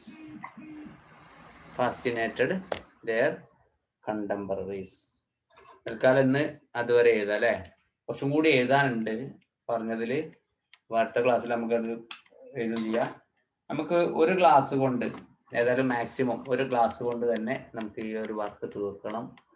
പിന്നെ അതുപോലെ തന്നെ നമ്മുടെ test പറഞ്ഞിട്ടുണ്ട്, ഒരൊറ്റ വർക്കും കൂടിയേ ഞാൻ send ചെയ്യാനുള്ളൂ. അപ്പൊ അതും കൂടി സെൻഡ് ചെയ്തതിന് ശേഷം ഞാൻ നിങ്ങൾക്ക് എക്സാം നടത്തുന്നതാണ്. എക്സാം വളരെ സീരിയസ് ആയിട്ട് കാണുക, എല്ലാവരും അറ്റൻഡ് ചെയ്യുക. എന്നിട്ട് നമുക്ക് എത്ര മാർക്ക് കിട്ടുന്നുണ്ട് എന്നുള്ള കാര്യങ്ങളൊക്കെ നോക്കുക. അപ്പൊ ഗൂഗിൾ ഫോമിലായിരുന്നു ചെയ്യുന്നത്. ഓക്കെ, പിന്നെ അപ്പോൾ ഏതായാലും എല്ലാവരും നല്ലോണം പഠിക്കാൻ തുടങ്ങുക. ഓക്കെ, ഞാൻ പറഞ്ഞ എക്സാമിന് നോട്ടിഫിക്കേഷന്റെ വെയിറ്റ് ചെയ്യണ്ട, നമ്മൾ പഠിക്കാനുള്ള കാര്യങ്ങൾ മിക്കവാറും ചാൻസ് കുറവാണ് കേട്ടോ. മറ്റേ സിലബസ് മാറാനുള്ള ചാൻസ് വളരെ കുറവാണ്. ഓക്കെ, പിന്നെ മാത്സാരതൊന്നും ഇതുവരെ മാറിയിട്ടില്ല. അപ്പൊ അതുകൊണ്ട് നമ്മൾ റൈറ്റ് ട്രാക്കിലാണ്, വളരെ ഫുൾ ഫ്ലഡ്ജഡ് ആയിട്ട് നമ്മൾ മുന്നോട്ട് പോവാം കേട്ടോ. Okay, thank you, good night. Thank you, sir. Good night. Good night. Thank you, sir. Good night.